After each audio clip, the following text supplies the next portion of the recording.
Hello प्यारे विद्यार्थियों, आप सभी का आपके अपने YouTube channel SP classes Bikaner पर हार्दिक स्वागत है। जैसा कि आप सभी को पता है कि हमारे YouTube चैनल पर बीए, बीएड, एमए सभी सेमेस्टर की और सभी विषयों की आपके लिए क्लासेज बीकानेर संभाग के और सभी राजस्थान के कोई भी यूनिवर्सिटी है उन सब के लिए क्लासेज लगाई जाती है। तो ये क्लास आज की बीए फोर्थ सेमेस्टर जियोग्राफी की है, जो आपके लिए इस क्लास के अंदर पूरा का पूरा सिलेबस आपको कवर करने वाले और इस क्लास को पूरा ध्यान लगाकर मन से आपको देखना है और एक भी क्वेश्चन यहाँ से छूटने वाला नहीं है। तो क्लास को लास्ट तक देखना है। इसके अंदर हम छोटे वाले एमसीक्यू, बड़े वाले दीर्घ उत्तरात्मक सारे के सारे क्वेश्चन करके पूरा सिलेबस कवर करने वाले हैं। तो इस महामैराथन क्लास में आपका स्वागत है और आप सभी विद्यार्थी क्लास को लाइक कर दें और चैनल को सब्सक्राइब करना मत भूलें। जिसको भी पीडीएफ नोट्स लेने ध्यान रखें, आपको व्हाट्सएप चैनल की लिंक लगा रखी है, जैसे डिस्क्रिप्शन में जाओगे या कमेंट पिन किया हुआ है तो वहां से जल्दी से आप व्हाट्सएप चैनल ज्वाइन कर लीजिए ताकि आपको पीडीएफ नोट्स की अवेलेबल हो जाएंगे, वहां से अपडेट मिल जाएगी और साथ में आपको वहां से गेस्ट पेपर और वगैरह भी मिल जाते हैं। ठीक है, तो आप चैनल ज्वाइन कर लेना साथ में। और इस क्लास को शुरू करते हैं। बीए फोर्थ सेमेस्टर जियोग्राफी यानी जो आपका राजस्थान भूगोल रहने वाला है बीए फोर्थ सेमेस्टर में, ये आपके लिए रहने वाला है। तो सभी विद्यार्थियों क्लास को शुरू करते हैं। सबसे पहला आपके लिए क्वेश्चन रहने वाला है कि राजस्थान की अपवाह प्रणाली का वर्णन कीजिए तथा इसकी प्रमुख विशेषताएं बताइए। तो ये आपके लिए बहुत ही महत्वपूर्ण व उपयोगी क्वेश्चन रहने वाला है। अगर बात करें विद्यार्थियों राजस्थान की अपवाह प्रणाली, तो राज्य की भौतिक संरचना, जलवायु तथा स्थलाकृति से गहराई में प्रभावित है। राज्य में मुख्यतः दो प्रकार की अपवाह प्रणाली पाई जाती है, एक तो बाह्य अपवाह और दूसरी आंतरिक अपवाह प्रणाली। बाह्य अपवाह प्रणाली में वे नदियां आती है जो राज्य से बाहर निकलकर समुद्र या अन्य जलीय निकायों से मिलती है। इस प्रणाली की प्रमुख नदियां चंबल, बनास, माही और लूनी मानी जाती है। चंबल नदी राजस्थान की एकमात्र सदा नीरा नदी है, यानी जो हमेशा चलती रहती है, सदा नीरा नदी है जो दक्षिणी पूर्वी भाग में बहती है। कहां बहती है? दक्षिणी पूर्वी भाग में बहती है और यमुना में मिलती है। बनास नदी चंबल की सहायक नदी है, जबकि माही नदी दक्षिणी राजस्थान में बहती है और विद्यार्थियों और वो अरब सागर में गिरती है। इसको थोड़ा ध्यान से समझिए कि जो राजस्थान की अगर नदियों की बात करें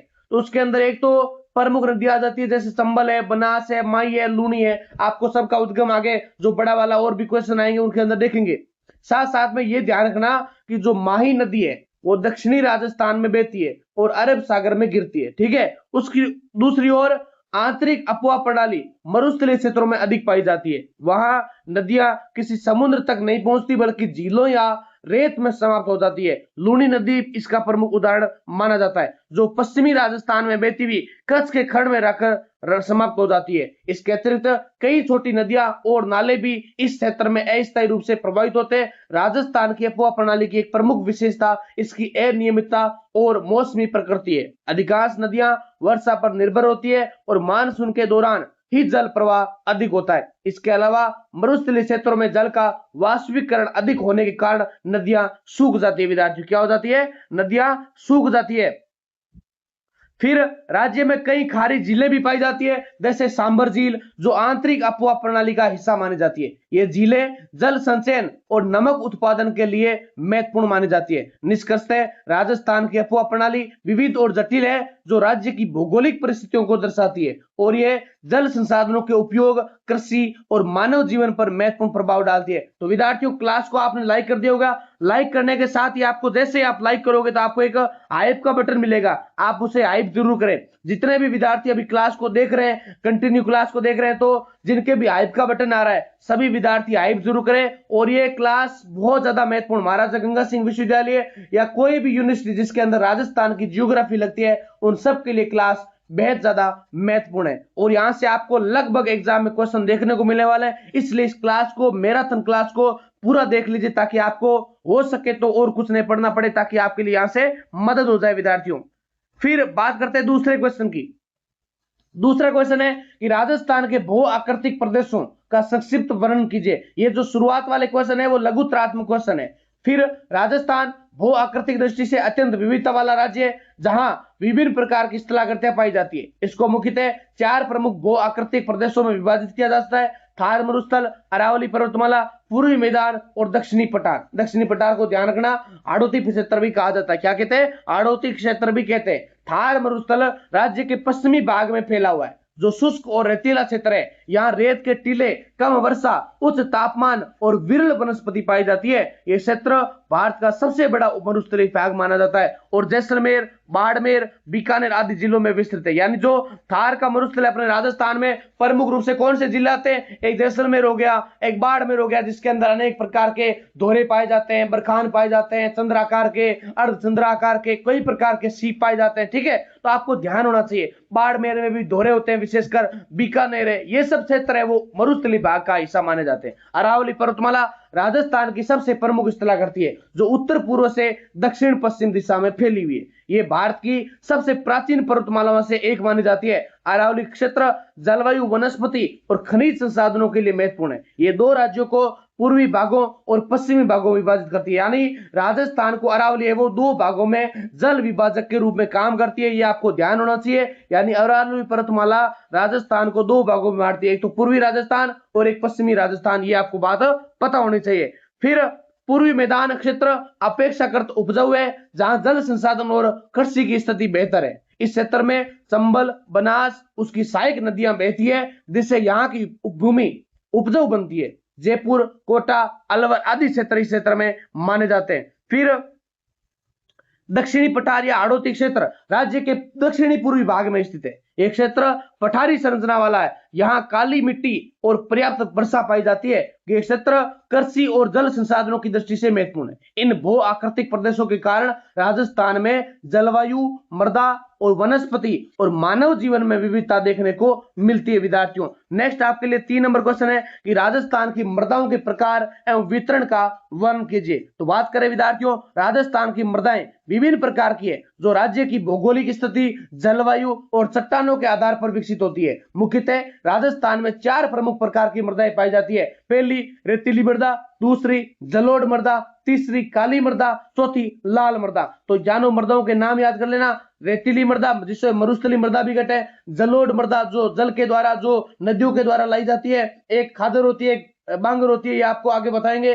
काली मृदा जो कपास के लिए बेस्ट होती है, लाल मृदा होगी। इसके साथ साथ आपको यह पता होना चाहिए कि रेतीली मृदा पश्चिमी राजस्थान के मरुस्थलीय क्षेत्रों में पाई जाती है, जैसे जैसलमेर, बाड़मेर, बीकानेर। ये मृदा हल्की, ढीली और जल धारण क्षमता वाली कम होती है। इसमें पोषक तत्वों की कमी मानी जाती है, जिससे कृषि सीमित होती है। जिससे क्या होती है? कृषि सीमित होती है। जलोढ़ मृदा की बात करें विद्यार्थियों, तो जलोढ़ मृदा पूर्वी और उत्तरी राजस्थान में पाई जाती है। जलोढ़ मृदा पूर्वी और उत्तरी राजस्थान में पाई जाती है, जो नदियों द्वारा लाई गई मिट्टी से बनती है। ये मृदा उपजाऊ होती है, गेहूं, चावल, गन्ना आदि फसलों के लिए उपयुक्त है। छोटा वाला 1 नंबर का या एमसीक्यू अगर क्वेश्चन आता है कि जलोढ़ मृदा किस फसल के लिए सर्वाधिक उपयोगी है, तो गेहूं, चना, ये गेहूं, चावल, गन्ना आपको फसल याद करनी है। फिर ये कहां होती है, तो गंगानगर हो गया, हनुमानगढ़ हो गया, जयपुर हो गया, और ये आपको जो क्षेत्र दिख रहे हैं यहाँ पे क्या होती है, विशेष रूप से जलोढ़ मृदा पाई जाती है। फिर बात करें विद्यार्थियों काली मृदा की। काली मृदा मुख्यतः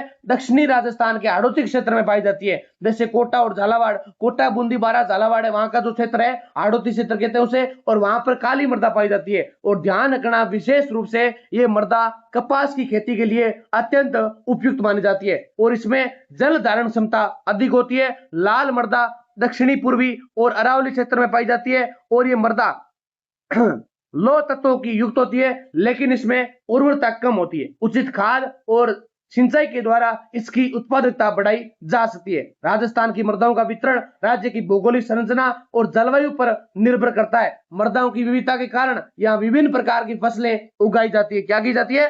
विभिन्न प्रकार की फसलें उगाई जाती है विद्यार्थियों।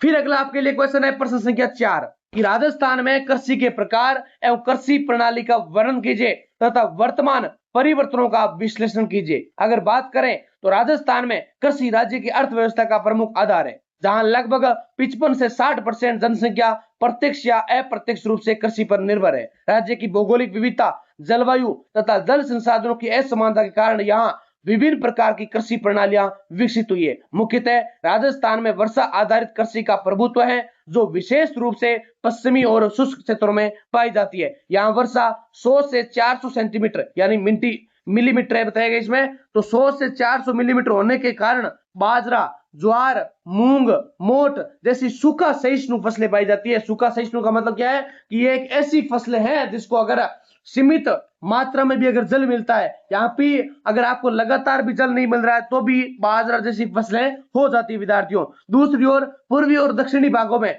सिंचित कृषि विकसित हुई है, वहां पर गेहूं, चावल, गन्ना, सरसों जैसी फसलें उगाई जाती है। साथ साथ में राज्य में मिश्रित कृषि, मिक्स्ड फार्मिंग भी व्यापक है, जिसमें फसल उत्पादन के साथ साथ पशुपालन किया जाता है। ये प्रणाली ग्रामीण अर्थव्यवस्था को स्थिरता प्रदान करती है। इसके अलावा हाल ही के वर्षों में व्यावसायिक कृषि का भी विकास हुआ, जिसमें जीरा, धनिया, इसबगुल, सरसों और कपास जैसी नकदी फसलें प्रमुख मानी जाती है। वर्तमान में राजस्थान की कृषि में कई महत्वपूर्ण परिवर्तन देखने को मिल रहे हैं। इंदिरा गांधी नहर परियोजना के कारण पश्चिमी राजस्थान में कृषि क्षेत्र का विस्तार हुआ है और गेहूं तथा कपास जैसी फसलों का उत्पादन बढ़ा है। इसके साथ ही मुख्य सिंचाई ड्रिप और स्प्रिंकलर तकनीकों का उपयोग तेजी से बढ़ा है, जिससे जल की बचत और भी उत्पादन में वृद्धि हो रही है। राज्य सरकार द्वारा प्रधानमंत्री कृषि सिंचाई योजना, मृदा स्वास्थ्य कार्ड योजना और जैविक खेती को बढ़ावा दिया जा रहा है। इसके परिणाम स्वरूप किसानों की आय में सुधार और उत्पादन में वृद्धि देखने को मिलती है विद्यार्थियों।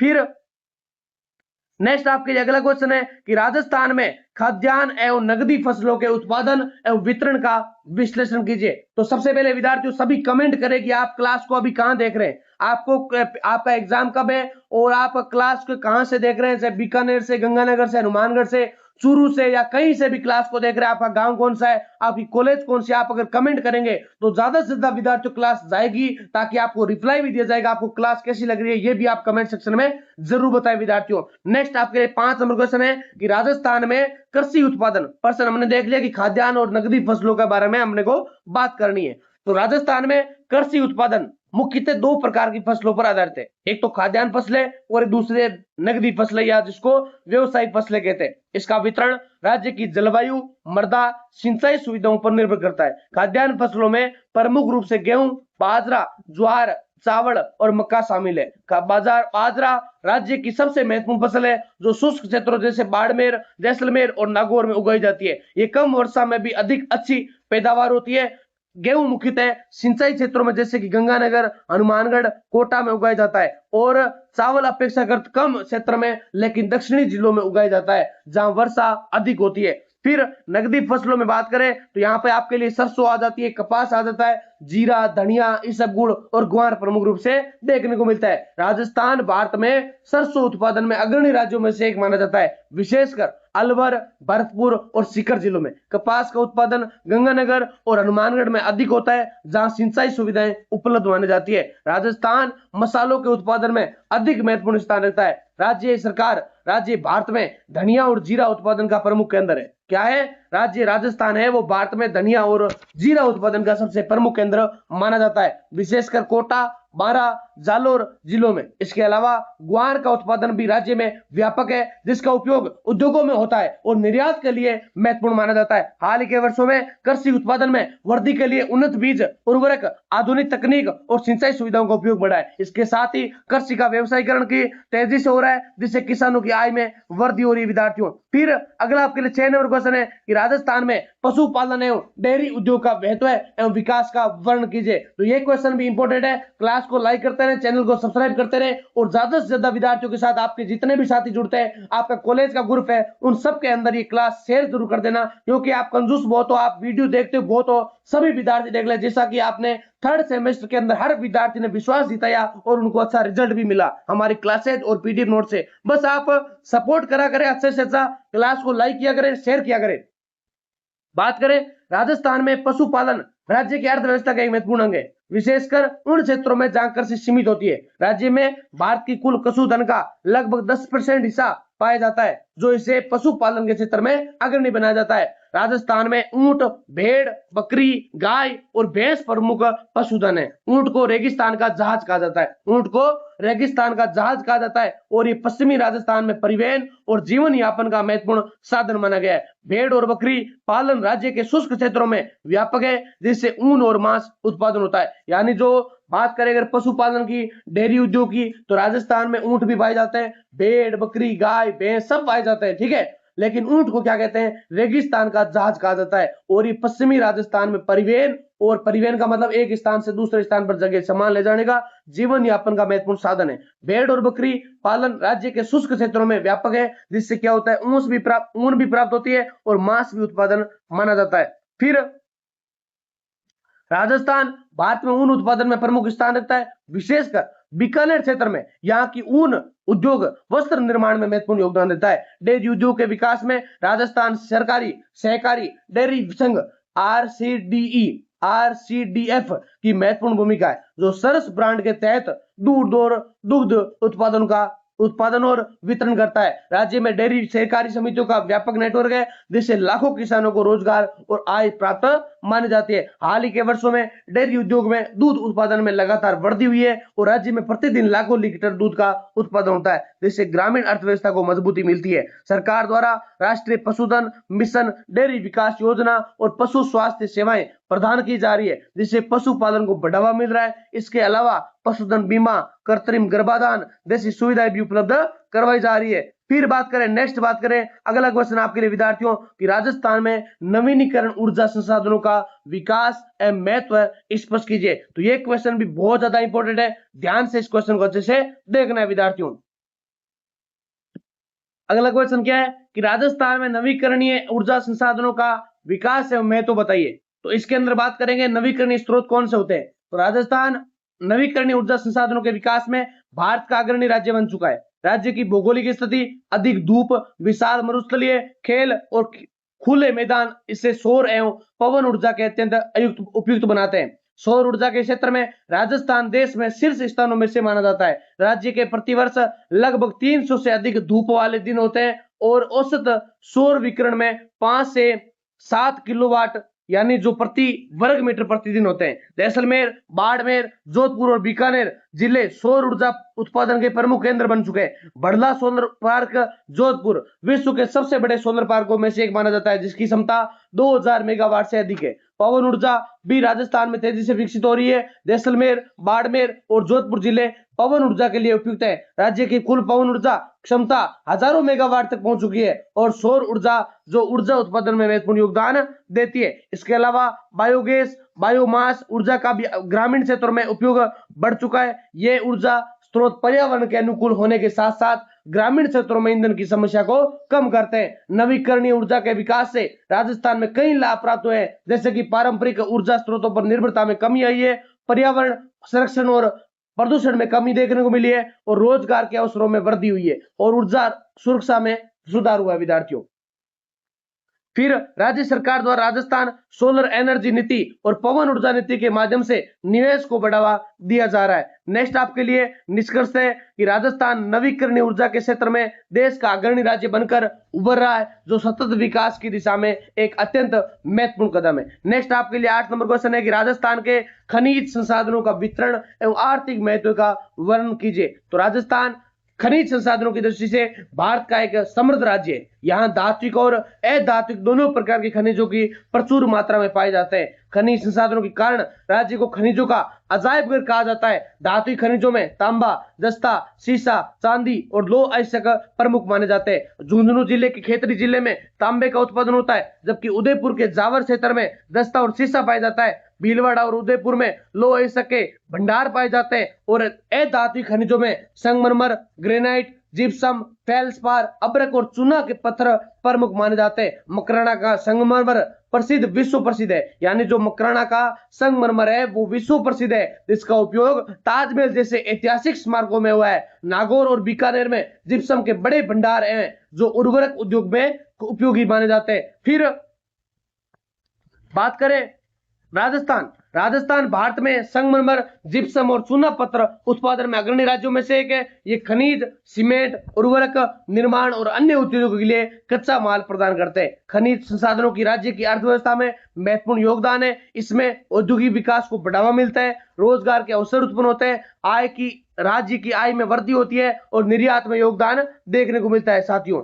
फिर आपके लिए हालांकि खनिज या खनन गतिविधियों से पर्यावरणीय समस्याएं भी उत्पन्न होती है, जैसे भूमि क्षरण, प्रदूषण, इसलिए सतत खनन पर जोर दिया जा रहा है। निष्कर्षतः राजस्थान की खनिज संसाधन आर्थिक विकास के आधार स्तंभ है, जिनका संतुलित और वैज्ञानिक उपयोग आवश्यक माना गया है। ये विद्यार्थियों आपके लिए जो राजस्थान ज्योग्राफी के नोट्स हैं, आपको जो मैं क्लास करवा रहा हूँ, ये आपकी कहीं ना कहीं आप जो अगर सीईटी का एग्जाम देने वाले, चाहे आप ग्रेजुएशन लेवल का दे रहे हैं या आप ग्रेजुएशन लेवल का, आप अगर बीए कंप्लीट नहीं है तो आप 12th लेवल का दे रहे हैं, तो उनके लिए भी क्लास इंपॉर्टेंट है। साथ में अगर कोई भी आप कंपटीशन की तैयारी करते हैं तो आपका इस एक क्लास के अंदर पूरा का पूरा ज्योग्राफी आपके कवर होने वाला है। साथ साथ में आप अगर कहीं से भी पढ़ते हैं ज्योग्राफी, तो भी आपके वो बीए 4th सेमेस्टर में काम आने वाले। लेकिन इस क्लास का उद्देश्य ये है कि आपको कैसे लिखना है, कौन से पॉइंट बनाने, वो आपको बेसिकली आना चाहिए। क्योंकि अगर आप वो चीज नहीं लिख कर आएंगे ना, तो यूनिवर्सिटी में एग्जाम के अंदर आपको कहीं ना कहीं एग्जाम में क्या मिलती है, बैक भी आती है। विद्यार्थी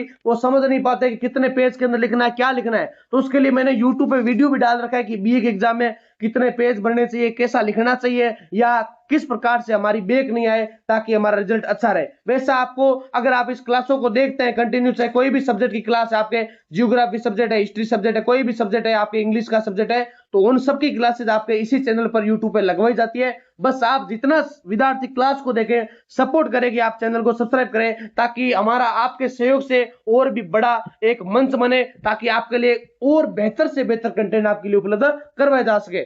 बात करें राजस्थान में औद्योगिक विकास की स्थिति की और प्रमुख उद्योगों के वर्णन की, तो राजस्थान में औद्योगिक विकास राज्य की अर्थव्यवस्था का एक महत्वपूर्ण घटक माना जाता है। यद्यपि ये राज्य पारंपरिक रूप से कृषि प्रधान रहा है, लेकिन पिछले कुछ दशकों में उद्योगों का तेजी से विकास हुआ। राज्य में उद्योगों का विकास मुख्यतः खनिज संसाधनों, ऊर्जा उपलब्धता, परिवहन सुविधाओं और बाजार पर निर्भर करता है। राज्य में खनिज उद्योगों में सीमेंट उद्योग, वस्त्र उद्योग, खनिज आधारित उद्योग, रसायन उद्योग और हस्तशिल्प उद्योग शामिल माने जाते हैं। सीमेंट उद्योग, चूना पत्थर की प्रचुरता के कारण राजस्थान भारत का प्रमुख सीमेंट उत्पादक राज्य माना जाता है। चित्तौड़गढ़, कोटा और नागौर इसके प्रमुख केंद्र माने जाते हैं। वस्त्र उद्योग की बात करें तो भीलवाड़ा को टेक्सटाइल सिटी कहा जाता है। भीलवाड़ा को क्या कहते हैं? टेक्सटाइल सिटी कहा जाता है, जहां सूती और सिंथेटिक वस्त्रों का उत्पादन माना गया है। खनिज उत्पादन, खनिज आधारित उद्योग की बात करें तो संगमरमर हो गया, ग्रेनाइट हो गया, पत्थर उद्योग उदयपुर, राजसमंद और अजमेर में विकसित किए जाते हैं।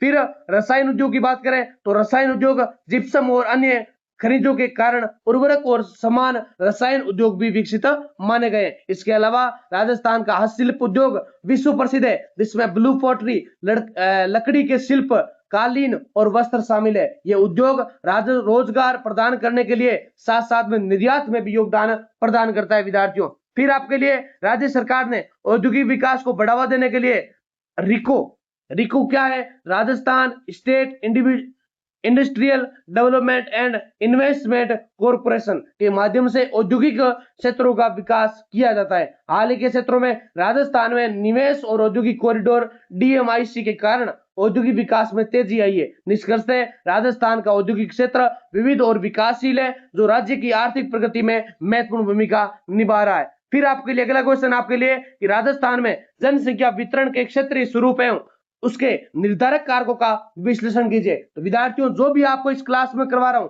ये सारा का सारा यूनिवर्सिटी के सिलेबस के अकॉर्डिंग आपको पूरी यूनिट के आधार पर करवाया जा रहा है। यानी जितने भी यूनिट के अंदर आपका टॉपिक लगता है, उन सब के टॉपिक से महत्वपूर्ण जो भी PY के आधार, यानी पिछले सालों के अंदर क्वेश्चन आए, उनके आधार पर आपको क्वेश्चन करवा रहा हूं। लघु उत्तरात्मक, फिर बाद में दीर्घ उत्तरात्मक, उसके बाद में MCQ छोटे वाले, सारे क्वेश्चन आपको इसी एक क्लास के अंदर देखने को मिलेंगे। अगर आप एक साथ 2 घंटे की क्लास महामैराथन नहीं देख पा रहे, तो आप पार्ट के अंदर बांट लीजिए कि 50 मिनट 30 मिनट आज देख लिए, कुछ कल देख लेंगे, कुछ एग्जाम के जस्ट आप अगर आज ही देख रहे हैं, यानी एग्जाम से जस्ट एक दिन पहले देख रहे हैं, तो आप इस पूरा ध्यान से लगाकर क्लास को देखें, ताकि आपको बेनिफिट हो, आपको कुछ याद हो जाए, कुछ क्या आपको पूरा याद हो जाएगा, इसमें मेरा वादा है। राजस्थान में जनसंख्या का वितरण अत्यंत असमान है, जो राज्य की भौतिक, आर्थिक और सामाजिक परिस्थितियों से प्रभावित होता है। राज्य की कुल जनसंख्या जनगणना 2011 के अनुसार लगभग 6.85 करोड़ है, लेकिन इसका वितरण सभी क्षेत्रों में समान नहीं है। राजस्थान के पूर्वी और दक्षिणी पूर्वी भागों में जनसंख्या घनत्व अधिक है, जैसे जयपुर, अलवर, भरतपुर, कोटा और उदयपुर। इन क्षेत्रों में जल संसाधनों की उपलब्धता, उपजाऊ भूमि, बेहतर जलवायु, औद्योगिक विकास के कारण जनसंख्या का संकेंद्रण अधिक माना जाता है। इसके विपरीत पश्चिमी मरुस्थलीय क्षेत्र जैसे जैसलमेर, बाड़मेर, बीकानेर में जनसंख्या घनत्व बहुत कम है, जहां जल की कमी, उच्च तापमान और कठिन जीवन की परिस्थितियां पाई जाती है। फिर अगला पॉइंट है जनसंख्या वितरण को प्रभावित करने वाले कारकों की। तो इसके अंदर पहला कारक आता है भौतिक कारक, जो कि जलवायु, जल संसाधन, मृदा, स्थलाकृति का प्रभाव देखने को मिलता है। जहां जल और उपजाऊ भूमि उपलब्ध होते हैं वहां जनसंख्या अधिक होती है विद्यार्थियों। दूसरा कारण है आर्थिक कारक, यानी जिसके अंदर कृषि, उद्योग, रोजगार के अवसर जनसंख्या को आकर्षित करे और औद्योगिक क्षेत्रों में जनसंख्या अधिक मानी जाए। तीसरा पॉइंट है सामाजिक कारक, शिक्षा, स्वास्थ्य सुविधाएं और सामाजिक संरचना भी जनसंख्या वितरण को प्रभावित करती है विद्यार्थियों।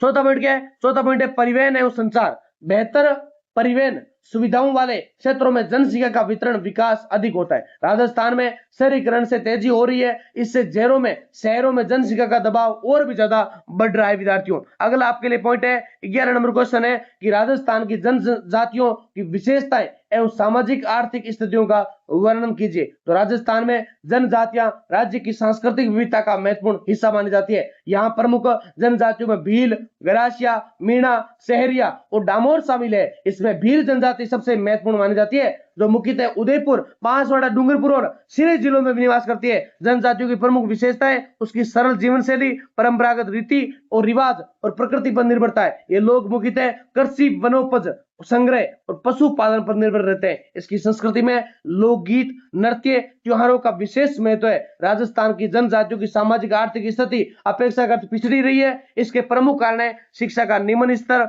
स्वास्थ्य सुविधाओं की कमी, रोजगार के सीमित अवसर, भौगोलिक अलगाव। यानी आपको पता होना चाहिए कि राजस्थान की जनजातियों के अंदर अगर बात करें पिछड़ी कैसे रही है तो इसके कारण क्या है? एक तो शिक्षा का निम्न स्तर, यानी वो पढ़ाई के अंदर कमजोर है। स्वास्थ्य सुविधाओं में कमी देखने को मिलती है, यानी कुछ खान पान के अंदर हो सकता है, रहन सहन में कुछ बदलाव हो सकता है, रोजगार के सीमित अवसर होते हैं वहां पर, और भौगोलिक अलगाव भी, यानी कुछ अलगाव की भावना, जो एक क्षेत्र के अलगाव की भावना है, भाषा संबंधी है, वो सब इसके अंदर शामिल मानी जाती है। हालांकि राजस्थान सरकार द्वारा या कोई भी सरकार के द्वारा जनजातियों के विकास के लिए कई योजनाएं चलाई जा रही है, जैसे जनजाति उप योजना टीएसपी 77, नॉन टीएसपी 77, ये आपको पता ही होगा, आप एग्जाम की तैयारी कर रहे हैं। और साथ में शिक्षा और छात्रवृत्ति योजनाएं, स्वास्थ्य सेवाओं का विस्तार, रोजगार गारंटी योजनाएं, यानी अनेक ऐसे जनजातीय क्षेत्र हैं या उनको विद्यार्थी है जिनको अनेक प्रकार की छात्रवृत्ति मिलती है, स्वास्थ्य संबंधी कार्ड मिलते हैं, रोजगार की गारंटी मिलती है। दोस्त, चाहे मनरेगा हो, चाहे और भी कोई स्वास्थ्य केंद्र हो, वहां पर उनको क्या होता है? पहले स्थान मिलता है।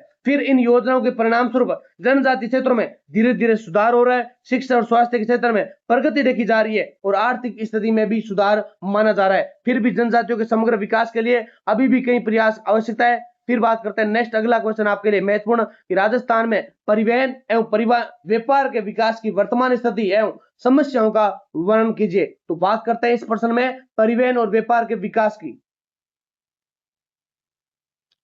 राजस्थान में परिवहन एवं व्यापार राज्य की आर्थिक प्रगति के लिए अत्यंत महत्वपूर्ण है। राज्य में सड़क, रेल और वायु परिवहन के साधनों का विकास हुआ है, जिससे व्यापार और संचार में वृद्धि हुई है। सड़क परिवहन राजस्थान में सबसे प्रमुख साधन है। राज्य में राष्ट्रीय राजमार्गों और राज्य मार्गों का विस्तृत नेटवर्क है, जिसके अंदर जयपुर, जोधपुर, उदयपुर, कोटा और प्रमुख परिवहन के केंद्र है। सड़क परिवहन के विकास से ग्रामीण क्षेत्रों में शहरों से जोड़ा गया है, जिसमें व्यापार को बढ़ावा मिला है विद्यार्थियों। रेल परिवहन भी राज्य में महत्वपूर्ण भूमिका निभाता है। राजस्थान उत्तर भारत को पश्चिमी और दक्षिणी भारत से जोड़ने वाला प्रमुख मार्ग है। प्रमुख रेलवे जंक्शन जैसे जयपुर, अजमेर, कोटा और बीकानेर व्यापारिक गतिविधियों के केंद्र है। वायु परिवहन का विकास भी तेजी से हुआ है। जयपुर अंतर्राष्ट्रीय हवाई अड्डा राज्य का प्रमुख हवाई अड्डा है, जिसके अंदर जोधपुर में भी है, उदयपुर में भी है। चाहे आप रतनाडा हवाई अड्डा की बात करें, नाड़ हवाई अड्डा की बात करें, या आपके कोई भी महाराणा प्रताप या झांसी रानी लक्ष्मीबाई, और भी कई प्रकार के हवाई अड्डा है जो राजस्थान में स्थित है, तो आप उन सबका नाम लिख सकते हैं, उसके अंदर एक्सप्लेन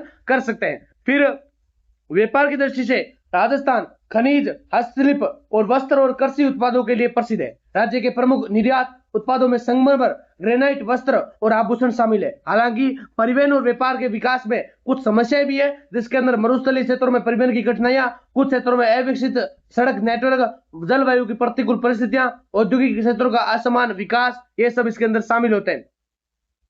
सरकार द्वारा सड़क विकास परियोजनाएं, औद्योगिक कॉरिडोर और लॉजिस्टिक हब के माध्यम से इन समस्याओं को दूर करने का प्रयास किया जा रहा है। निष्कर्षतः राजस्थान में परिवहन और व्यापार का विकास हो रहा है, लेकिन संतुलित और समग्र विकास के लिए अधिक प्रयासों की आवश्यकता मानी गई है। फिर अगला क्वेश्चन है 13 नंबर कि राजस्थान के थार मरुस्थल में मरुस्थलीकरण की प्रक्रिया कारण एवं नियंत्रण उपायों का विश्लेषण कीजिए। क्वेश्चन हो सकता है कि कुछ आपको डिफरेंट आए एग्जाम में, यानी मैं आपको जो करवा रहा हूं इसकी लैंग्वेज थोड़ी बदल सकती है, बाकी आप जो मैं पढ़ा रहा हूं ना उत्तर आपके लिए पूरा का पूरा सेम है। आपको बस क्वेश्चन को समझना है कि एग्जाम ने क्या पूछा है। देखो लगभग तो क्या होता है कि जो मैं आपको क्वेश्चन करवा रहा हूं ना सीधे यही पूछ लेते हैं, बाकी अगर कोई 2 से 3 क्वेश्चन अगर ये लगे कि आपको इसकी लैंग्वेज डिफरेंट आ गई है, थार के मरुस्थल के बारे में थोड़ा अलग टाइप से पूछ लिया है और माता प्रकार के, तो वो सेम ही चीज है, अलग आपको पूछ ले कि कैसे वहां से बाहर से ये प्रक्रिया लाए और फिर मरुस्थलीकरण की प्रक्रिया करी, तो क्वेश्चन को सेम ही है, बस अपने को समझना है कि इसके अंदर क्या चीज लिखनी है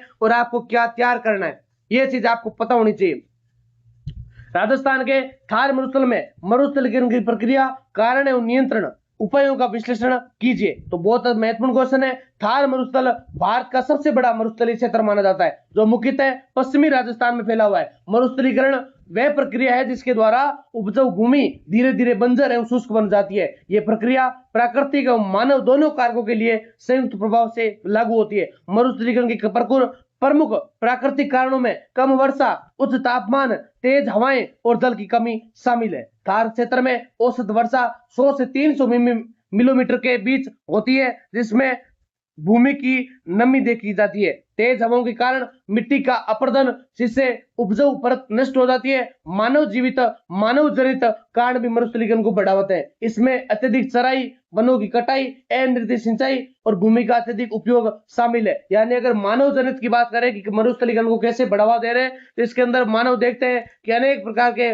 वनों की कटाई करते हैं, वन को काट लेते हैं, अनियंत्रित कृषि करते हैं, जैसे कभी करते हैं कभी करते ही नहीं, सिंचाई करते ही नहीं है, भूमि का अत्यधिक उपयोग करने लगते हैं। विशेष रूप से नहर सिंचाई के कारण कुछ क्षेत्रों में जल भराव और लवणता की समस्या उत्पन्न हो रही है, जिससे भूमि की उर्वरता, उसकी जो शक्ति है, क्षमता है, वो क्या हो रही है, नष्ट हो रही है। फिर मरुस्थलीकरण के प्रभाव अत्यंत गंभीर है। इससे कृषि उत्पादन में कमी, जल संकट, जैव विविधता का ह्रास, कमी या जीवन स्तर में गिरावट देखने को मिलती है। इन समस्या के समाधान के लिए कई उपाय किए जा सकते हैं, जिसके अंदर वृक्षारोपण, वन संरक्षण, पेड़ लगाने से मिट्टी का कटाव रुक सकता है, और रेत के टीलों का स्थलीकरण यानी घास और झाड़ियों के माध्यम से टीलों का स्तर किया जाता है। सतत कृषि पद्धतियां, कम पानी वाली फसलों को बढ़ावा देना, जल संरक्षण तकनीकें, वर्षा जल संचयन और सूक्ष्म सिंचाई का उपयोग करना, सरकार द्वारा मरुस्थल विकास कार्यक्रम डीडीपी और अन्य योजनाओं के माध्यम से इन समस्या को नियंत्रित करने का प्रयास किया जा रहा है। निष्कर्षतः मरुस्थलीकरण एक गंभीर समस्या है, जिसके समाधान के लिए वैज्ञानिक और सतत उपायों की आवश्यकता मानी जाती है। फिर आपके लिए अगला क्वेश्चन है, अरावली पर्वतमाला के पर्यावरणीय महत्व एवं वर्तमान चुनौतियों का विस्तृत वर्णन कीजिए। अरावली पर्वतमाला की अपने को बात करनी है। तो अरावली पर्वतमाला भारत की सबसे प्राचीन पर्वतमालाओं में से एक है, जो राजस्थान के उत्तर पूर्व से दक्षिण पश्चिम तक फैली हुई है। यह न केवल भौगोलिक दृष्टि से महत्वपूर्ण है, बल्कि पर्यावरणीय संतुलन बनाए रखने में महत्वपूर्ण भूमिका निभाती है। अरावली पर्वतमाला का सबसे बड़ा पर्यावरणीय महत्व यह है कि यह थार मरुस्थल के विस्तार को रोकती है। ये पश्चिम में आने वाली शुष्क हवाओं को रोककर पूर्वी क्षेत्रों को मरुस्थलीकरण से बचाती है। इसके अलावा यह क्षेत्र वर्षा को प्रभावित करता है और जलवायु संतुलन बनाए रखता है। इसके बाद अरावली क्षेत्र जैव विविधता का महत्वपूर्ण केंद्र है। यहाँ विभिन्न प्रकार के वनस्पति और जीव जंतु पाए जाते हैं, और यह क्षेत्र कई वन्य जीव अभ्यारण्यों को संरक्षित करने का चैरों का घर माना जाता है। फिर इसके अलावा अरावली पर्वतमाला जल संसाधनों के लिए भी महत्वपूर्ण है, और यह कई नदियों का उद्गम स्थल है, जैसे बनास और साबरमती। ये भूजल स्तर को बनाए रखने में सहायक है। हालांकि वर्तमान में अरावली पर्वतमाला कई गंभीर चुनौतियों का सामना कर रही है, जिसके अंदर एक तो खनन गतिविधियां हो गई, एक खनन अवैध के कारण पहाड़ों का संरक्षण हो रहा है, फिर वनों की कटाई भी हो रही है, जिससे जंगलों के नष्ट होने से पर्यावरण संतुलन बिगड़ रहा है। शहरीकरण, शहरों के विस्तार के कारण प्राकृतिक क्षेत्र प्रभावित हो रहे हैं, जल संकट, भूजल स्तर में गिरावट हो रही है। इन समस्याओं के कारण अरावली का पारिस्थितिकी तंत्र कमजोर हो रहा है। समाधान के लिए सरकार और समाज दोनों को मिलकर प्रयास करने होंगे, जैसे एक तो खनन पर नियंत्रण करना होगा, वृक्षारोपण करना होगा, जल संरक्षण हो गया, और पर्यावरणीय कानूनों का सख्त पालन करना होगा। फिर अगर इसके निष्कर्ष की बात करें तो अरावली पर्वतमाला राजस्थान के पर्यावरण का आधार स्तंभ है, जिसका संरक्षण अत्यंत आवश्यक माना गया। विद्यार्थियों, नेक्स्ट आपके लिए 15 नंबर क्वेश्चन है कि राजस्थान के हाड़ौती पठार एवं पूर्वी मैदानी प्रदेश का तुलनात्मक अध्ययन कीजिए। तो राजस्थान के भौगोलिक क्षेत्रों में, प्रदेशों में हाड़ौती पठार और पूर्वी मैदानी प्रदेश दोनों महत्वपूर्ण है, लेकिन इसकी भौगोलिक, आर्थिक और सामाजिक विशेषताएं भिन्न मानी जाती है। हाड़ौती पठार राजस्थान के दक्षिणी पूर्वी भाग में स्थित है, जिसमें कोटा, बूंदी, बारां, झालावाड़ जिले शामिल है। ये क्षेत्र पठारी संरचना वाला माना जाता है, जहाँ काली मिट्टी पाई जाती है, यहाँ वर्षा अपेक्षाकृत अधिक होती है और जिससे कृषि को क्या होता है, कृषि के लिए अनुकूल परिस्थितियां बन जाती है। यहाँ गेहूं, सोयाबीन, चावल और तिलहन फसलें उगाई जाती है। दूसरी ओर पूर्वी मैदानी प्रदेश अपेक्षाकृत समतल क्षेत्र है, जिसमें जयपुर, अलवर, भरतपुर आदि क्षेत्र मध्य है और यहाँ जलोढ़ मिट्टी पाई जाती है, जो अत्यंत उपजाऊ होती है। यहाँ सिंचाई सुविधाएं भी अधिक विकसित है, जिससे कृषि उत्पादन उच्च माना जाता है। हालांकि हाड़ौती क्षेत्र में चंबल नदी और उसकी सहायक नदियां जल संसाधनों का प्रमुख स्रोत है, जबकि पूर्वी मैदान में बनास और अन्य नदियां महत्वपूर्ण मानी जाती है। औद्योगिक दृष्टि से देखा जाए तो दोनों क्षेत्रों में अंतर है। हाड़ौती क्षेत्र में कोटा एक प्रमुख औद्योगिक केंद्र है, जबकि पूर्वी क्षेत्र में जयपुर और अलवर औद्योगिक और व्यापारिक केंद्र माने जाते हैं। सामाजिक दृष्टि से दोनों क्षेत्रों में जनसंख्या घनत्व अधिक है, लेकिन पूर्वी क्षेत्रों में शहरीकरण अधिक विकसित माना जाता है। तुलनात्मक रूप से हाड़ौती क्षेत्र कृषि और जल संसाधनों के लिए महत्वपूर्ण है, जबकि पूर्वी मैदानी प्रदेश औद्योगिक और आर्थिक गतिविधियों के लिए अधिक विकसित माना जाता है। निष्कर्षतः दोनों क्षेत्र राजस्थान के विकास में महत्वपूर्ण भूमिका निभाते हैं और उनकी विशेषताएं राज्य की भौगोलिक विविधता को दर्शाती है। विद्यार्थियों, तो विद्यार्थियों ये थे आपके ज्योग्राफी के लघुतरात्मक क्वेश्चन।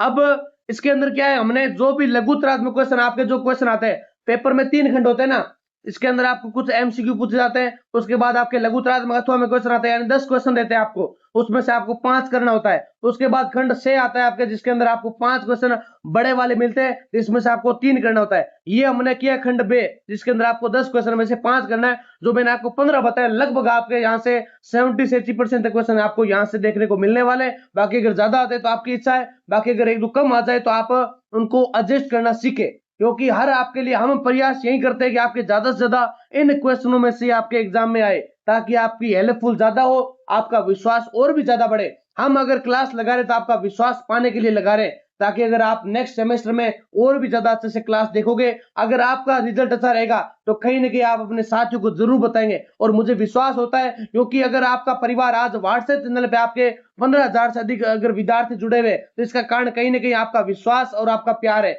यूट्यूब पे आपकी सहायता से, आपके सहयोग से आज अगर 10,000 से अधिक सब्सक्राइबर है, तो आपके सहयोग से। अब हम इस लघुतरात्मक क्वेश्चन के बाद में बात करने वाले महत्वपूर्ण निबंधात्मक क्वेश्चनों के। विद्यार्थियों, पहला प्रश्न है कि राजस्थान के भौगोलिक गठन एवं प्रशासनिक संरचना का विस्तार से वर्णन कीजिए तथा राज्य की पुनर्गठन प्रक्रिया की समझाइए। तो बहुत ही ज्यादा महत्वपूर्ण क्वेश्चन है ये, दीर्घ उत्तरात्मक क्वेश्चन। तो इसका हम देखते हैं। राजस्थान भारत का क्षेत्रफल की दृष्टि से सबसे बड़ा राज्य है, जिसका वर्तमान स्वरूप ऐतिहासिक, भौगोलिक और राजनीतिक प्रक्रियाओं को परिणाम माना जाता है। इसका गठन न केवल प्राकृतिक कारकों द्वारा प्रभावित हुआ, बल्कि स्वतंत्रता के बाद विभिन्न रियासतों के एकीकरण के माध्यम से इसकी प्रशासनिक संरचना का विकास हुआ था। राजस्थान का भौगोलिक स्वरूप विविधताओं से परिपूर्ण है, जिसमें मरुस्थल, पर्वत, पठार और मैदान भी सम्मिलित है। इसका पहला पॉइंट आपके लिए कि राजस्थान का भौगोलिक गठन, यानी किस प्रकार से राजस्थान का भौगोलिक गठन होता है। तो इसके अंदर पहला पॉइंट आता है भौगोलिक स्थिति और विस्तार। भौगोलिक स्थिति के विस्तार के अंदर आपको पता होना चाहिए विद्यार्थियों कि एक तो राजस्थान भारत के उत्तर पश्चिमी भाग में स्थित है। किस भाग में? उत्तर पश्चिमी भाग में स्थित है। इसका विस्तार लगभग 23 डिग्री 3 मिनट से 30 डिग्री 12 मिनट उत्तरी अक्षांश तथा 69 डिग्री 30 मिनट से 78 डिग्री 17 मिनट पूर्वी देशांतर के बीच इसका जो देशांतर है वो रखा गया है। फिर इसका कुल क्षेत्रफल लगभग 3.42 लाख यानी 3,42,239 वर्ग किलोमीटर माना जाता है, जो भारत के कुल क्षेत्रफल का लगभग 10.4% बताया गया है। फिर विद्यार्थियों, राज्य की सीमाएं उत्तर में पंजाब, उत्तर पूर्व में हरियाणा, पूर्व में उत्तर प्रदेश, दक्षिण पूर्व में मध्य प्रदेश तथा दक्षिण पश्चिम से गुजरात में लगती है। पश्चिम में इसकी अंतरराष्ट्रीय सीमा पाकिस्तान से भी लगती है, जो कि आपको आगे बताने वाले कितनी लगती है, इसका नाम क्या है। हम इसको एक एक पॉइंट से आपको अच्छे से क्लियर करवाने हैं, इसी लिए आप क्लास को पूरा देखें। फिर भूगर्भिक संरचना की बात करें तो राजस्थान की भौगोलिक संरचना या भूगर्भिक संरचना अत्यंत प्राचीन है। यहाँ की चट्टानें लगभग मुख्यतः आर्कियन और प्राचीनतम मारवाड़, विंध्य तथा कडप्पा समूह से संबंधित मानी जाती है। अरावली पर्वतमाला विश्व की सबसे प्राचीन पर्वत श्रृंखलाओं में से एक मानी जाती है, जिसका निर्माण करोड़ों वर्ष पूर्व हुआ था। भूगर्भिक दृष्टि से राजस्थान खनिज संपदा से समृद्ध है, जिसके कारण यहाँ विभिन्न प्रकार के खनिज जैसे संगमरमर, जिप्सम, चूना पत्थर, तांबा आदि पाए जाते हैं। फिर आपके लिए गे पॉइंट है भू आकृतिक स्वरूप। इसके अंदर आपको पता होना चाहिए कि राजस्थान का स्थलाकृतिक स्वरूप अत्यंत विविध है, जिससे मुख्यतः निम्न भागों में विभाजित किया जा चुका है। इसके अंदर पहला पॉइंट आता है थार मरुस्थल। थार मरुस्थल में आपको पता होना चाहिए कि ये राज्य के पश्चिमी भाग में फैला हुआ है। यहाँ के रेत के टीले, कम वर्षा, अत्यधिक तापमान पाया जाता है और ये भारत का सबसे बड़ा मरुस्थल माना जाता है। दूसरा आपके लिए अरावली पर्वतमाला, यानी ये उत्तर पूर्व में दक्षिण पश्चिम दिशा में फैली हुई है और यहाँ के राज्य के दो भागों में विभाजित करती है। ये जलवायु और वनस्पति पर गहरा प्रभाव डालती है। तीसरा पॉइंट है पूर्वी मैदान क्षेत्र। पूर्वी मैदानी क्षेत्र उपजाऊ है और यहाँ कृषि का अधिक विकास हुआ है। नदियों के कारण ये जल क्षेत्र संसाधनों से समृद्ध भी है। और चौथा पॉइंट है दक्षिण पूर्वी पठार यानी हाड़ौती क्षेत्र। ये क्षेत्र पठारी संरचना वाला है। यहाँ काली मिट्टी पाई जाती है जो कृषि के लिए उपयुक्त बताई जाती है। अगला पॉइंट क्या आपके लिए जलवायु। जलवायु के अंदर आपको क्या ध्यान होना चाहिए कि राजस्थान की जलवायु मुख्यतः शुष्क और अर्धशुष्क बताई जाती है। पश्चिमी भाग में अत्यधिक गर्मी और कम वर्षा होती है, जबकि पूर्वी भाग में अपेक्षाकृत अधिक वर्षा और संतुलित तापमान पाया जाता है। फिर नदियां एवं जल संसाधन क्या है। नदियां एवं जल संसाधन, तो विद्यार्थियों राजस्थान में अधिकांश नदियां मौसमी है। प्रमुख नदियों में चंबल, बनास, माही और लूनी शामिल है। चंबल नदी राज्य की एकमात्र स्थायी नदी मानी जाती है। फिर आपको बात करते हैं मृदा एवं वनस्पति की। राजस्थान में विभिन्न प्रकार की मृदाएं पाई जाती है, जिसके अंदर रेतीली, जलोढ़, काली और लाल मृदा। प्राकृतिक वनस्पति मुख्यतः शुष्क प्रकार की है, जिसमें कांटेदार झाड़ियां और घास प्रमुख रूप से बताई जाती है। फिर बात करते हैं राजस्थान की प्रशासनिक व्यवस्था की। तो वर्तमान प्रशासनिक ढांचा, राजस्थान एक संघीय राज्य है। यहाँ राज्य शासन का संचालन संविधान के अनुसार होता है। राज्य का प्रशासन 3 स्तरों पर होता है। पहला राज्य स्तर पर राज्यपाल संवैधानिक प्रमुख होता है, जबकि मुख्यमंत्री और मंत्रिपरिषद वास्तविक कार्यपालिका होते हैं। फिर जिला स्तर की बात की जाए तो राजस्थान में वर्तमान में 41 जिले हाल के पुनर्गठन के बाद है और प्रत्येक जिले का प्रशासन जिला कलेक्टर के अधीन माना जाता है। फिर स्थानीय स्तर की बात करें तो स्थानीय स्तर को 2 भागों में विभाजित किया गया। एक शहरी निकाय जिसके अंदर नगर निगम और नगर परिषद होते हैं, जबकि ग्रामीण निकाय के अंदर ग्रामीण पंचायती राज व्यवस्था बताई जाती है। फिर बात करते हैं पंचायती राज व्यवस्था की। तो पंचायती राज व्यवस्था लागू करने वाला राज्य का 1959 में राजस्थान 3 चरणों में पहला राज्य बताया जाता है। फिर ग्राम पंचायत हो गई, पंचायत समिति होगी, जिला परिषद हो गया, ये सब इसके अंदर पंचायत समिति के अंदर आता है। ये व्यवस्था ग्रामीण विकास और जन भागीदारी को बढ़ावा देती है। फिर अगला पॉइंट है प्रशासनिक इकाइयां। तो राज्य को संभाग, जिले, उपखंड, तहसील और ग्राम स्तर पर विभाजित किया गया है। ये प्रशासनिक विभाजन शासन को सुचारू रूप से चलाने में सहायक होता है। फिर अगला पॉइंट है राजस्थान के पुनर्गठन की प्रक्रिया, यानी पृष्ठभूमि क्या इसकी। तो स्वतंत्रता के पूर्व राजस्थान में लगभग 19 रियासतें और 3 मुख्य ठिकाने थे। ये सभी ब्रिटिश शासन के अधीन अप्रत्यक्ष रूप से शासित होते थे। स्वतंत्रता के बाद इन रियासतों का एकीकरण आवश्यक था। पुनर्गठन के प्रमुख चरण की बात करें तो प्रथम चरण आता है 1948 में। कब आता है? 1948। सबसे पहले अलवर, भरतपुर, धौलपुर, करौली को मिलाकर मत्स्य संघ का गठन किया गया। दूसरा चरण उदयपुर, मेवाड़ को जोड़कर संयुक्त राजस्थान का निर्माण किया गया। तीसरा चरण 1949 को, इसके अंदर आपको पता है कि जयपुर, जोधपुर, बीकानेर और जैसलमेर रियासतों को मिलाकर बृहत्तर राजस्थान का गठन किया गया। चतुर्थ चरण है 1949 में मत्स्य संघ का विलय कर बृहत्तर राजस्थान में कर दिया गया। पंचम चरण राजस्थान को भारत के एक पूर्ण राज्य के रूप में मान्यता मिल गई। छठे चरण के अंदर 1956 राज्य पुनर्गठन आयोग के तहत अजमेर और अन्य क्षेत्रों जैसे सिमलवाड़ा है या मेरवाड़ा है तो लावा हो गया, वर्तमान राजस्थान का स्वरूप प्राप्त हो गया था। फिर पुनर्गठन के उद्देश्यों की बात करें तो प्रशासनिक एकता स्थापित करना, विकास को गति देना, सांस्कृतिक एवं सामाजिक एकीकरण करना, लोकतांत्रिक शासन प्रणाली लागू करना। पुनर्गठन के परिणाम तो एक विशाल और संगठित राज्य का निर्माण किया गया और प्रशासनिक व्यवस्था में सुधार और आर्थिक और सामाजिक विकास को बढ़ावा दिया गया। क्षेत्रीय असमानता को कम करने का प्रयास भी किया गया था। विद्यार्थियों, दूसरा क्वेश्चन है कि राजस्थान की भूगर्भिक संरचना एवं धरातलीय स्वरूप का वर्णन करते हुए प्रमुख भू आकृतिक प्रदेशों का विश्लेषण कीजिए। तो हम इस क्वेश्चन को भी अच्छे से समझने वाले, तो ध्यान से क्लास को सुनते रहिए। राजस्थान भौगोलिक दृष्टि से भारत का सबसे बड़ा राज्य है, जिसकी प्राकृतिक संरचना अत्यंत विविध एवं जटिल है। यहाँ प्राचीनतम चट्टानों से लेकर नवीन जलोढ़ निक्षेप तक पाए जाते हैं। वो राज्य के भूगर्भिक इतिहास को दर्शाते हैं। इसी भूगर्भिक संरचना के आधार पर राजस्थान का धरातलीय स्वरूप विकसित किया हुआ, जिसमें मरुस्थल, पर्वत, पठार और मैदान जैसी विभिन्न स्थलाकृतियां सम्मिलित मानी जाती है। फिर पहला पॉइंट है राजस्थान की भूगर्भिक संरचना। तो राजस्थान की भूगर्भिक संरचना अत्यंत प्राचीन एवं विविधतापूर्ण है। इसे मुख्यतः विभिन्न भूगर्भिक युगों और चट्टानों के आधार पर समझा जाता है। फिर इसके अंदर पहला पॉइंट है आर्कियन सेल समूह है। तो विद्यार्थियों, ये राजस्थान की सबसे प्राचीन चट्टानें हैं जिनकी आयु लगभग 2500 मिलियन वर्ष या उससे अधिक मानी जाने लगी है। ये चट्टानें मुख्यतः ग्रेनाइट और शिस्ट जैसी मानी जाती है। ये चट्टानें अरावली क्षेत्र में पाई जाती है और खनिजों से समृद्ध होती है। इनसे तांबा, जस्ता और लोह अयस्क जैसे खनिज प्राप्त होते हैं। धारवाड़ सेल समूह की बात करें तो ये चट्टानें आर्कियन के बाद बनी है और इसमें तलहचटी एवं कायांतरित सेलें पाई जाती है। यह मुख्यतः दक्षिणी राजस्थान में पाई जाती है। इन चट्टानों में खनिजों की प्रचुरता अधिक होती है, जैसे सीसा, जस्ता और तांबा इसके अंदर सम्मिलित होता है। अब बात करें अगर अरावली श्रृंखला की, तो राजस्थान की सबसे महत्वपूर्ण भूगर्भिक संरचना है। यह विश्व की सबसे प्राचीन पर्वत श्रृंखलाओं में से एक है। इसका निर्माण प्राचीन काल में भूगर्भीय गतिविधियों के कारण हुआ। अरावली क्षेत्र में खनिजों की बहुतायत है, जिससे यह क्षेत्र आर्थिक दृष्टि से भी महत्वपूर्ण माना जाता है। विंध्यन सेल समूह की बात करें तो अपेक्षाकृत नवीन चट्टानें है जो मुख्यतः पूर्वी राजस्थान में पाई जाती है। ये तलछटी चट्टानें जिनमें बलुआ पत्थर और चूना पत्थर प्रमुख रूप से शामिल होता है। नवीन जलोढ़ निक्षेप की बात करें तो ये सबसे नवीन चट्टान है जो नदियों द्वारा लाई गई मिट्टी से बनी हुई है। ये मुख्यतः पूर्वी मैदानी क्षेत्रों में पाई जाती है और कृषि के लिए अत्यंत उपजाऊ बनाई जाती है। फिर अगला पॉइंट है मरुस्थलीय निक्षेप। मरुस्थलीय निक्षेप के अंदर आपको पता होना चाहिए कि पश्चिमी राजस्थान में पवन के द्वारा लाई गई रेत से बने निक्षेप पाए जाते हैं और ये रेत के टीले बनाए जाते हैं और मरुस्थली भू आकृति को दर्शाते हैं। उसके बाद आपको पता होगा कि राजस्थान का धरातलीय स्वरूप कैसा है। तो बात करेंगे राजस्थान के धरातलीय स्वरूप की, तो इसके अंदर राजस्थान का धरातलीय स्वरूप अत्यंत विविध है, जिसे मुख्यतः निम्नलिखित भागों से समझा जा सकता है। पहला पॉइंट है पर्वतीय क्षेत्र। कैसा पॉइंट है?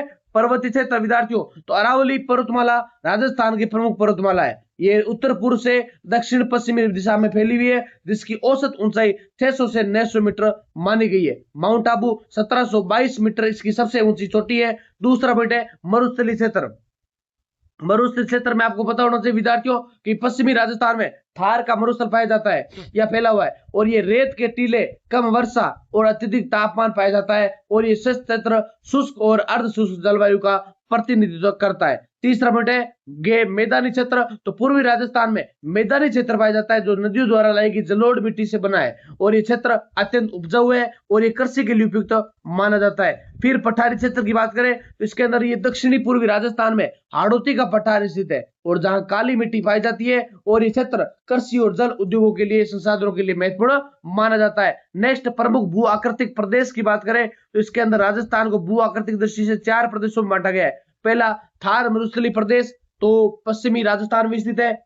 एक तो रेत के टीले, बरखान, लंबवत, अर्धचंद्राकार या कोई भी जो है उसके अंदर शामिल होते हैं। कम वर्षा होती है, 100 से 300 सेंटीमीटर होती है और उच्च तापमान होता है। विरल वनस्पति होती है। मैं तो इसका ऊंट पालन होता है। खनिज संसाधन है, सौर एवं पवन ऊर्जा होती है। समस्या जल की संकट है, मरुस्थलीकरण है और इसके साथ साथ आपको पता होना चाहिए यहाँ पर सेवण घास भी होती है। फिर अरावली पर्वतीय प्रदेश की बात करें विशेषताओं की, तो उत्तर पूर्व से दक्षिण पश्चिम दिशा में फैला हुआ है। प्राचीन पर्वतमाला, खनिज संपदा से समृद्ध है। महत्व की बात करें इसके, तो महत्व जलवायु संतुलन है। मरुस्थल से विस्तार को रोकना, जैव विविधता। समस्या खनन, वनों की कटाई। फिर आता है पूर्वी मैदानी प्रदेश, तो जलोढ़ मिट्टी है, उपजाऊ भूमि है, अधिक वर्षा है। महत्व है इसका कृषि उत्पादन है, जनसंख्या घनत्व अधिक है। फिर आता चौथा पॉइंट दक्षिणी पूर्वी पठारी प्रदेश हाड़ौती, तो पठारी संरचना हो गई, काली मिट्टी हो गई, पर्याप्त वर्षा हो गई। फिर महत्व इसका कृषि हो गया, सोयाबीन, गेहूं, जल संसाधन इसके अंदर शामिल होते हैं। फिर आता है विश्लेषण विद्यार्थियों, तो राजस्थान की भूगर्भिक संरचना और धरातलीय स्वरूप का गहरा संबंध है। प्राचीन चट्टानों के कारण यहाँ खनिज संपदा की प्रचुरता है, जबकि विविध स्थलाकृतियों के कारण जलवायु, मृदा विविधता, कृषि में विविधता लाई जाती है। अरावली पर्वतमाला राजस्थान के भौगोलिक विभाजन का मुख्य आधार है, जो पश्चिम में मरुस्थल और पूर्व में उपजाऊ मैदान का निर्माण करती है। इस प्रकार थार मरुस्थल और हाड़ौती पठार के बीच स्पष्ट भौगोलिक अंतर राज्य की विविधता को दर्शाता है विद्यार्थियों। उसके बाद बात करते हैं नेक्स्ट इसके निष्कर्ष की। निष्कर्ष आप पढ़ लेना। अगला नेक्स्ट था हम तीसरे क्वेश्चन की चर्चा करेंगे। तीसरा क्वेश्चन है राजस्थान की जलवायु, मृदा एवं प्राकृतिक वनस्पति का तुलनात्मक अध्ययन करते हुए इसके पारस्परिक संबंध को स्पष्ट कीजिए। आपको बस पॉइंट टू पॉइंट याद होना चाहिए, आपको एक एक पॉइंट क्लियर करना है। यहाँ से क्वेश्चन एग्जाम में थोड़ा सा डिफरेंट लैंग्वेज के आ सकते हैं, बाकी आएंगे यही। मेरा कहने का मतलब है कि आपको राजस्थान की जलवायु से कैसा भी क्वेश्चन पूछे, बस आप अगर ये पढ़ रखा है तो आपका क्वेश्चन गलत नहीं होने वाला और आप अच्छे से अच्छा उत्तर लिख कर आएंगे विद्यार्थियों। तो राजस्थान भारत का क्षेत्रफल की दृष्टि से सबसे बड़ा राज्य है जहां भौगोलिक विविधता के कारण जलवायु, मृदा, सोइल और प्राकृतिक वनस्पति नेचुरल में अत्यधिक विविधता देखने को मिलती है। इन तीनों घटकों का आपस में गहरा संबंध है। जलवायु मृदा को प्रभावित करती है, मृदा वनस्पति को निर्धारित करती है और वनस्पति पुनः मृदा तथा जलवायु दोनों के ऊपर प्रभाव डालती है। नीचे इसका तुलनात्मक अध्ययन है जिसे अपने को समझना है विद्यार्थियों। राजस्थान की जलवायु, तो राजस्थान की जलवायु मुख्यतः उष्ण और शुष्क लेकिन भौगोलिक स्थिति के अनुसार इसमें विविधता देखने को मिलती है।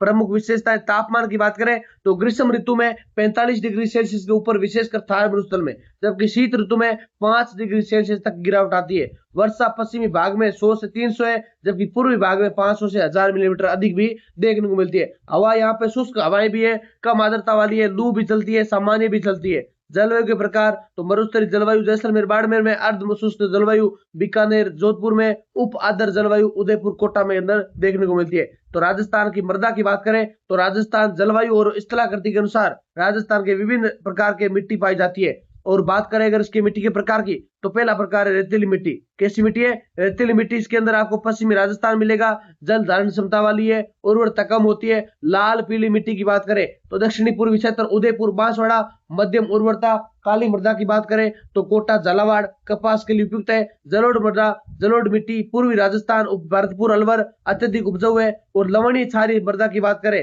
तो शुष्क क्षेत्रों में कृषि के लिए कम उपजाऊ मानी जाती है। फिर बात करते हैं विद्यार्थियों प्राकृतिक वनस्पति की, तो प्राकृतिक वनस्पति जलवायु और मृदा के अनुसार राजस्थान में वनस्पति भी अधिक है। प्रमुख वनस्पति के प्रकार की बात करें तो पहला पॉइंट है मरुस्थलीय वनस्पति, तो इसके अंदर थार का मरुस्थल हो गया, पौधे खेजड़ी, बबूल, केर, कैक्टस हो गया। विशेषता इसकी कम पानी में जीवित रहते हैं।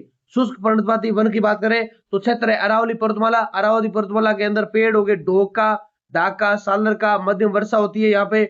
आर्द्र पर्णपाती वन, तो क्षेत्र पश्चिमी पूर्वी राजस्थान हो गया। उसके साथ साथ पेड़ सागौन के हो गए, आम के हो गए, शीशम के यहाँ पे पाए जाते हैं। अधिक वर्षा वाले क्षेत्र है। कांटेदार झाड़ियां होती है, जैसे पश्चिम क्षेत्र में बबूल को हो गया, किंकर हो गया। तुलनात्मक अध्ययन आप थोड़ा सा अच्छे से देख लेना, क्योंकि सारणी आपको अच्छे से पढ़नी आती है विद्यार्थियों। फिर पारस्परिक संबंध की बात करें तो मुख्यतः तीनों के साथ संबंध है। जलवायु और मृदा का, यानी वर्षा और तापमान मृदा निर्माण को प्रभावित करते हैं। कम वर्षा रेतीली मृदा होगी, अधिक वर्षा उपजाऊ मिट्टी होगी। ठीक है, उसके साथ साथ आपको मृदा वनस्पति की बात करें तो उपजाऊ मृदा है वो घनी वनस्पति देगी, बंजर या रेतीली मृदा कम वनस्पति देगी। वनस्पति मृदा की बात करें तो पेड़ पौधे मृदा अपरदन रोकते हैं, जैविक पदार्थ बढ़ाते हैं। वनस्पति जलवायु, तो वनस्पति वर्षा को प्रभावित करता है, तापमान संतुलन बनाए रखना होता है। और उदाहरण के द्वारा अगर समझे तो पश्चिमी राजस्थान थार मरुस्थल, जलवायु अत्यधिक शुष्क है, मृदा रेतीली है, वनस्पति कांटेदार है वहां की, और ये तीनों एक दूसरे के अनुरूप है। दक्षिणी पूर्वी राजस्थान जलवायु आर्द्र है, मृदा काली लाल है, वनस्पति घने वन है। यहाँ भी तीनों में सामंजस्य है। फिर आपको इसका निष्कर्ष देख लेना है। अगला क्वेश्चन आपके लिए आता है कि राजस्थान की कृषि व्यवस्था है फसल प्रतिरूप का वर्णन कीजिए और खाद्यान्न एवं नकदी फसलों का विश्लेषण कीजिए। तो बहुत ज्यादा महत्वपूर्ण क्वेश्चन है, ध्यान से देखना विद्यार्थियों को। विद्यार्थियों अब बात करेंगे राजस्थान की कृषि व्यवस्था की। तो राजस्थान की कृषि व्यवस्था राज्य की भौगोलिक, जलवायु, मृदा और जल संसाधनों की विशेष परिस्थितियों से गहराई से प्रभावित है। यह राज्य मुख्यतः शुष्क और अर्ध शुष्क क्षेत्र में स्थित होने के कारण यहाँ की कृषि जोखिमपूर्ण मानी जाती है। फिर भी विविध फसलों और पारंपरिक ज्ञान के आधार पर यहाँ एक विशिष्ट कृषि प्रणाली विकसित हुई है। नीचे कुछ कृषि व्यवस्था के फसल प्रतिरूप तथा खाद्यान्न और नकदी फसलों का विस्तृत विवरण है, जो हमें आसानी से समझना है विद्यार्थियों, ताकि आपको एग्जाम में अच्छे से लिखने में कोई प्रकार की तकलीफ नहीं हो। बात करते हैं राजस्थान की कृषि व्यवस्था की, प्रमुख विशेषताओं की बात करें तो ये एक तो वर्षा पर निर्भर रहती है, यानी राजस्थान का राज्य का लगभग 60 से 70% जो कृषि क्षेत्र है वो मानसूनी वर्षा पर निर्भर करता है। अगर बात करें शुष्क एवं अर्ध शुष्क कृषि की तो पश्चिमी भाग विशेष रूप से थार मरुस्थल में शुष्क कृषि प्रचलित करता है। सिंचाई का सीमित विकास होता है, जैसे नहरों, जैसे इंदिरा गांधी नहर, कुओं, ट्यूबवेल का उपयोग माना जाता है। छोटे एवं सीमांत किसान की बात करें तो अधिकांश किसान छोटे भूस्वामी माने जाते हैं। पारंपरिक तकनीक का उपयोग है, आधुनिक कृषि तकनीकों का उपयोग अभी भी सीमित है, हालांकि धीरे धीरे बढ़ रहा है। फिर सिंचाई के साधन की बात करें तो नहर सिंचाई हो गई, कुएं एवं ट्यूबवेल हो गए, तालाब एवं जल सिंचाई संरचनाएं हो गई। तो पश्चिमी राजस्थान में नहरों के कारण कृषि में बड़ा परिवर्तन देखने को मिला है विद्यार्थियों। फिर बात करते हैं कृषि के प्रकार की, तो एक होती है अपने शुष्क कृषि जिसको कम वर्षा वाले क्षेत्र के अंदर किया जाता है, दूसरे सिंचित कृषि जिसके अंदर नहर या कुओं वाले क्षेत्र में किया जाता है, तीसरी होती है मिश्रित कृषि जिसके अंदर खेती और पशुपालन दोनों साथ में किया जाता है, वह होती है मिश्रित कृषि। बात करते हैं फसल प्रतिरूप क्या होता है विद्यार्थियों, तो फसल प्रतिरूप का अर्थ होता है किसी क्षेत्र में कौन सी फसलें किस मौसम में उगाई जाती है उसे ही कहते हैं फसल प्रतिरूप, यानी ऋतु आधारित फसलें। अब इसके अंदर आती है खरीफ की फसलें, यानी जिसको मानसून क्रॉप्स भी कहते हैं, बुआई जून जुलाई में, कटाई सितंबर अक्टूबर में। प्रमुख फसलें बाजरा, ज्वार, मक्का, मूंग, उड़द, ये सब फसलें मानी जाती है। फिर बात करते हैं पश्चिमी राजस्थान में खरीफ फसलें अधिक महत्वपूर्ण है, तो इसके अंदर रबी की फसलें आ गई, बुआई इसकी अक्टूबर नवंबर होती है, कटाई मार्च अप्रैल। प्रमुख फसलें गेहूं, जौ, चना, सरसों, ये इसके अंदर फसलें मानी जाती है।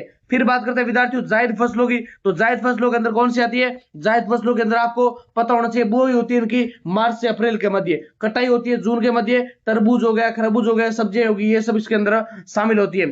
फिर क्षेत्रीय आधार पर बात करें तो एक तरफ क्षेत्र दे रखा है, एक तरफ प्रमुख फसलें, पश्चिमी राजस्थान में बाजरा, मूंग, गंवार, पूर्वी राजस्थान में गेहूं, सरसों, चना, दक्षिणी क्षेत्र में मक्का, सोयाबीन। ये स्पष्ट करता है कि फसल प्रतिरूप जलवायु और सिंचाई पर निर्भर करता है। फिर बात करते हैं खाद्यान्न फसलों की, तो खाद्यान्न फसलें वे होती है जो भोजन के रूप में उपयोग ली जाती है। प्रमुख खाद्यान्न फसलें गेहूं हो गई, कोटा, जयपुर, गंगानगर, सिंचित क्षेत्रों में बाजरा है तो पश्चिमी भाग का माना जाता है, कम पानी में भी उगने वाली फसल अधिक महत्वपूर्ण मानी जाती है। जौ की बात करें विद्यार्थियों तो जौ कम उपजाऊ मिट्टी में भी उग जाता है। चना प्रोटीन युक्त दाल होती है, रबी की फसल एक प्रकार की, मक्का दक्षिणी राजस्थान में प्रमुख होता है। इसकी विशेषताओं की बात करें तो खाद्यान्न फसलें मुख्यतः जीविका कृषि का आधार मानी जाती है, कम जोखिम वाली और स्थानीय आवश्यकताओं के अनुरूप मानी जाती है। फिर नकदी फसलें कैश क्रॉप्स कौन सी है, तो नकदी फसलें वह है जो बाजार में बेचने के लिए उगाई जाती है। प्रमुख नकदी फसलों के अंदर एक तो कपास हो गई जिसका प्रमुख क्षेत्र हो गया विद्यार्थियों गंगानगर, हनुमानगढ़, काली मिट्टी में सबसे अधिक अच्छी होती है। सरसों की बात करें तो सरसों राजस्थान भारत का प्रमुख उत्पादक राज्य माना जाता है, तेल उत्पादन के लिए इसका महत्वपूर्ण उपयोग किया जाता है। गन्ना की बात करें शुगर केन की तो ये सीमित क्षेत्र के अंदर होता है, इसकी जल अधिक क्षमता होती है, यानी ये अधिक जल की आवश्यकता वाले क्षेत्र में उगाया जाता है। ग्वार की बात करें, ग्वार अपने इलाके में होता है, आप सभी को पता है विद्यार्थियों, बाजरा भी होता है। तो निर्यात में ग्वार की बात करें तो निर्यात में महत्वपूर्ण है, शुष्क क्षेत्रों में उगाई जाती है। जीरा और मसाले, जीरा और मसाले जालोर बाड़मेर क्षेत्र का है, जिला और मसाले जालोर और बाड़मेर क्षेत्र का है। अंतरराष्ट्रीय व्यापार में मांग इसकी बढ़ी जाती है। विशेषताएं इसके अधिक लाभ देखने वाली है, सिंचाई और निवेश की आवश्यकता होती है, बाजरा पर निर्भर करता है। खाद्यान्न बनाम नकदी फसलें, खाद्यान्न बनाम नकदी फसलें, एक तरफ आधार दे रखा है, एक तरफ उद्देश्य दे रखा है। तो आधार खाद्यान्न फसलों का भोजन है, जबकि नकदी फसलों का व्यापार करना क्या है, व्यापार करना विद्यार्थियों। जोखिम कम होता है, इसमें अधिक होता है, ये सब आप थोड़ा सा सारणी देख लेना। बाकी बात करते हैं कृषि एवं फसल प्रतिरूप को प्रभावित करने वाले कारक की। पहला कारक है जलवायु, क्योंकि वर्षा और तापमान जल संचयन करते हैं। मृदा काली मिट्टी चाहे रेतीली मिट्टी, बाजरा हो गई। सिंचाई है तो असिंचित क्षेत्र या सिंचित क्षेत्र दोनों काम करते हैं। बाजार एवं तकनीक दोनों भी गए विशेष रूप से योगदान देते हैं। फिर अगला पॉइंट है राजस्थान की कृषि की समस्याएं, यानी कम वर्षा और सूखा, तो मृदा अपरदन हो गया, सिंचाई की कमी होगी, किसानों की आर्थिक स्थिति कमजोर है। सुधार के उपाय क्या होते हैं, तो सुधार के उपाय यही है कि आधुनिक तकनीक अपनाना, सिंचाई सुविधाओं का विस्तार करना, फसल विविधीकरण करना, जैविक खेती को बढ़ावा देना। इसका निष्कर्ष आप थोड़ा सा देख लीजिए। निष्कर्ष क्या है विद्यार्थियों, निष्कर्ष ये है कि राजस्थान की कृषि व्यवस्था प्राकृतिक परिस्थितियों के अनुरूप विकसित हुई है। यहाँ का फसल प्रतिरूप जलवायु, मृदा, सिंचाई पर निर्भर है। खाद्यान्न फसलें जीवन निर्वाह का आधार है, जबकि नकदी फसलें आर्थिक विकास का साधन है। दोनों का संतुलन राज्य की कृषि अर्थव्यवस्था को मजबूत बनाता है विद्यार्थियों, क्या बनाता है, मजबूत बनाता है। नेक्स्ट आपके लिए क्वेश्चन है कि राजस्थान में सिंचाई के साधनों का विस्तार से वर्णन कीजिए तथा इंदिरा गांधी नहर का महत्व बताइए। तो अपने को इस प्रश्न को बहुत ही आसानी से और अच्छे से कवर करना है, क्योंकि ये बहुत ज्यादा महत्वपूर्ण क्वेश्चन रहने वाला विद्यार्थियों। राजस्थान एक शुष्क एवं अर्ध शुष्क राज्य है। यहाँ औसत वर्षा कम, अनियमित एवं स्थानिक रूप से असमान है। ऐसी परिस्थितियों में कृषि को स्थिर और उत्पादक बनाए रखने के लिए सिंचाई के साधनों का विशेष महत्व है। समय के साथ यहाँ परंपरागत जल संरचनाओं से लेकर आधुनिक नहर परियोजनाओं तक का विकास हुआ है। राजस्थान की सिंचाई व्यवस्था को समझने के लिए इसे मुख्यतः नहर, कुएं, ट्यूबवेल, तालाब, जल संचयन और अन्य आधुनिक साधनों में विभाजित करके देखा जा सकता है। सबसे पहले नहर सिंचाई की बात करें तो ये राजस्थान के अपेक्षाकृत आधुनिक लेकिन अत्यंत प्रभावी साधन है। राज्य के उत्तर पश्चिमी भाग में स्थित राज्य शुष्क क्षेत्रों में नहरों के कृषि का स्वरूप बदल दिया है। पंजाब की नदियों से जल लाकर राजस्थान के मरुस्थलीय क्षेत्रों तक पहुंचाया गया, जिससे उन क्षेत्रों में भी खेती संभव हो पाई।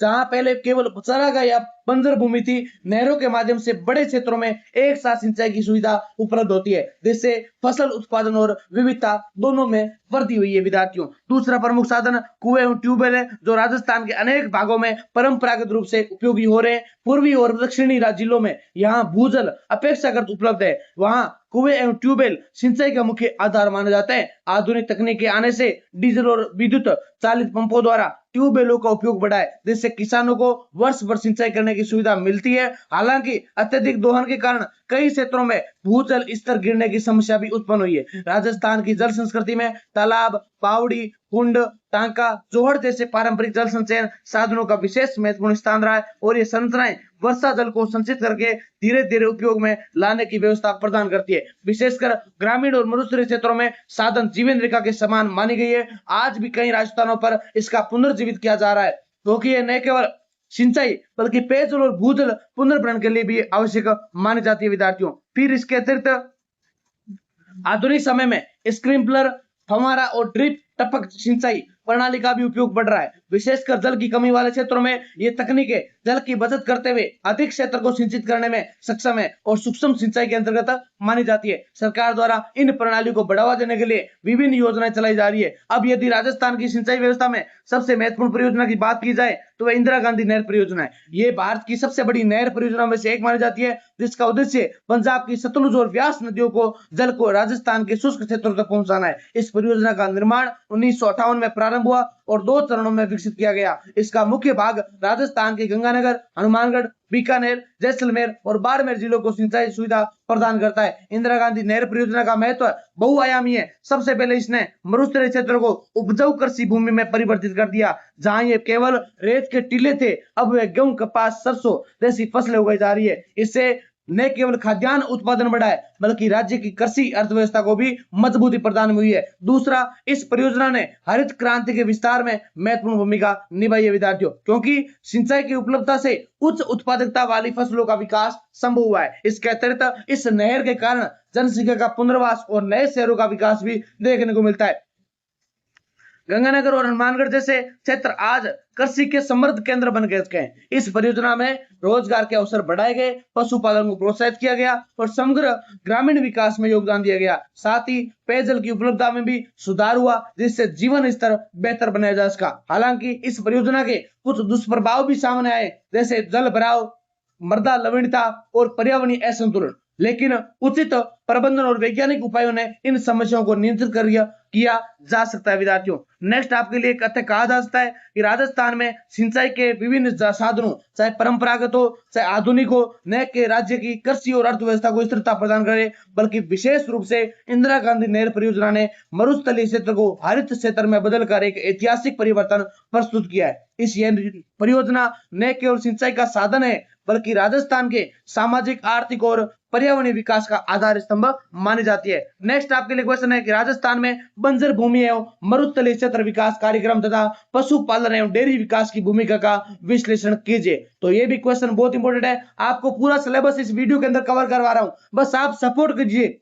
यानी जितने विद्यार्थी क्लास को देख रहे हैं, सभी विद्यार्थी क्लास को लाइक करें और चैनल को सब्सक्राइब करें, ताकि आपके लिए हर विद्यार्थी की क्लास पहुंच सके। अगर आप सपोर्ट करेंगे, आप सब्सक्राइब करेंगे चैनल को, तो हम पूरे सेमेस्टर आपके लिए अच्छे से अच्छे कवर करवाएंगे, ताकि आपका कोई भी 1% में बेक आने के चांस नहीं रहे।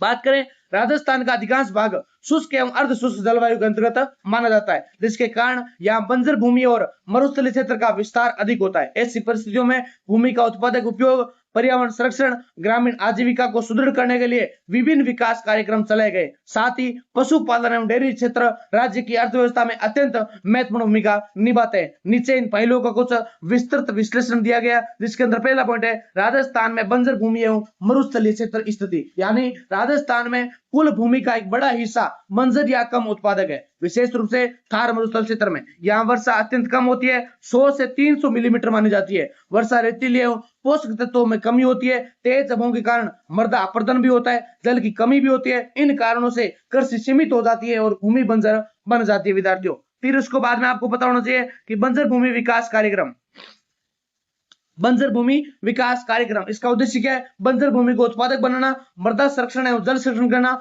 ग्रामीण रोजगार सृजन करना, पर्यावरण संतुलन बनाए रखना। और प्रमुख कार्यक्रम की बात करें तो एकीकृत बंजर भूमि विकास कार्यक्रम के अंदर भूमि सुधार एवं वृक्षारोपण किया जाता है, जल संचयन संरचनाओं का निर्माण किया जाता है, मरुस्थलीय विकास कार्यक्रम डीडीपी, डेजर्ट डेवलपमेंट प्रोग्राम, यानी विशेष रूप से मरुस्थलीय क्षेत्रों के लिए रेत के टीलों को स्थिर बनाना और चारा का विकास करना, ये सब इसके अंदर शामिल होता है। फिर बात करते हैं मनरेगा की, तो नरेगा के अंदर जल संरक्षण, तालाब निर्माण, ग्रामीण रोजगार के साथ भूमि सुधार, प्रमुख कार्य वृक्षारोपण हो गया, भूमि की उर्वरता बढ़ाना हो गया, चारा का विकास हो गया, जल संरक्षण यानी वर्षा जल संचयन भी शामिल होता है विद्यार्थियों।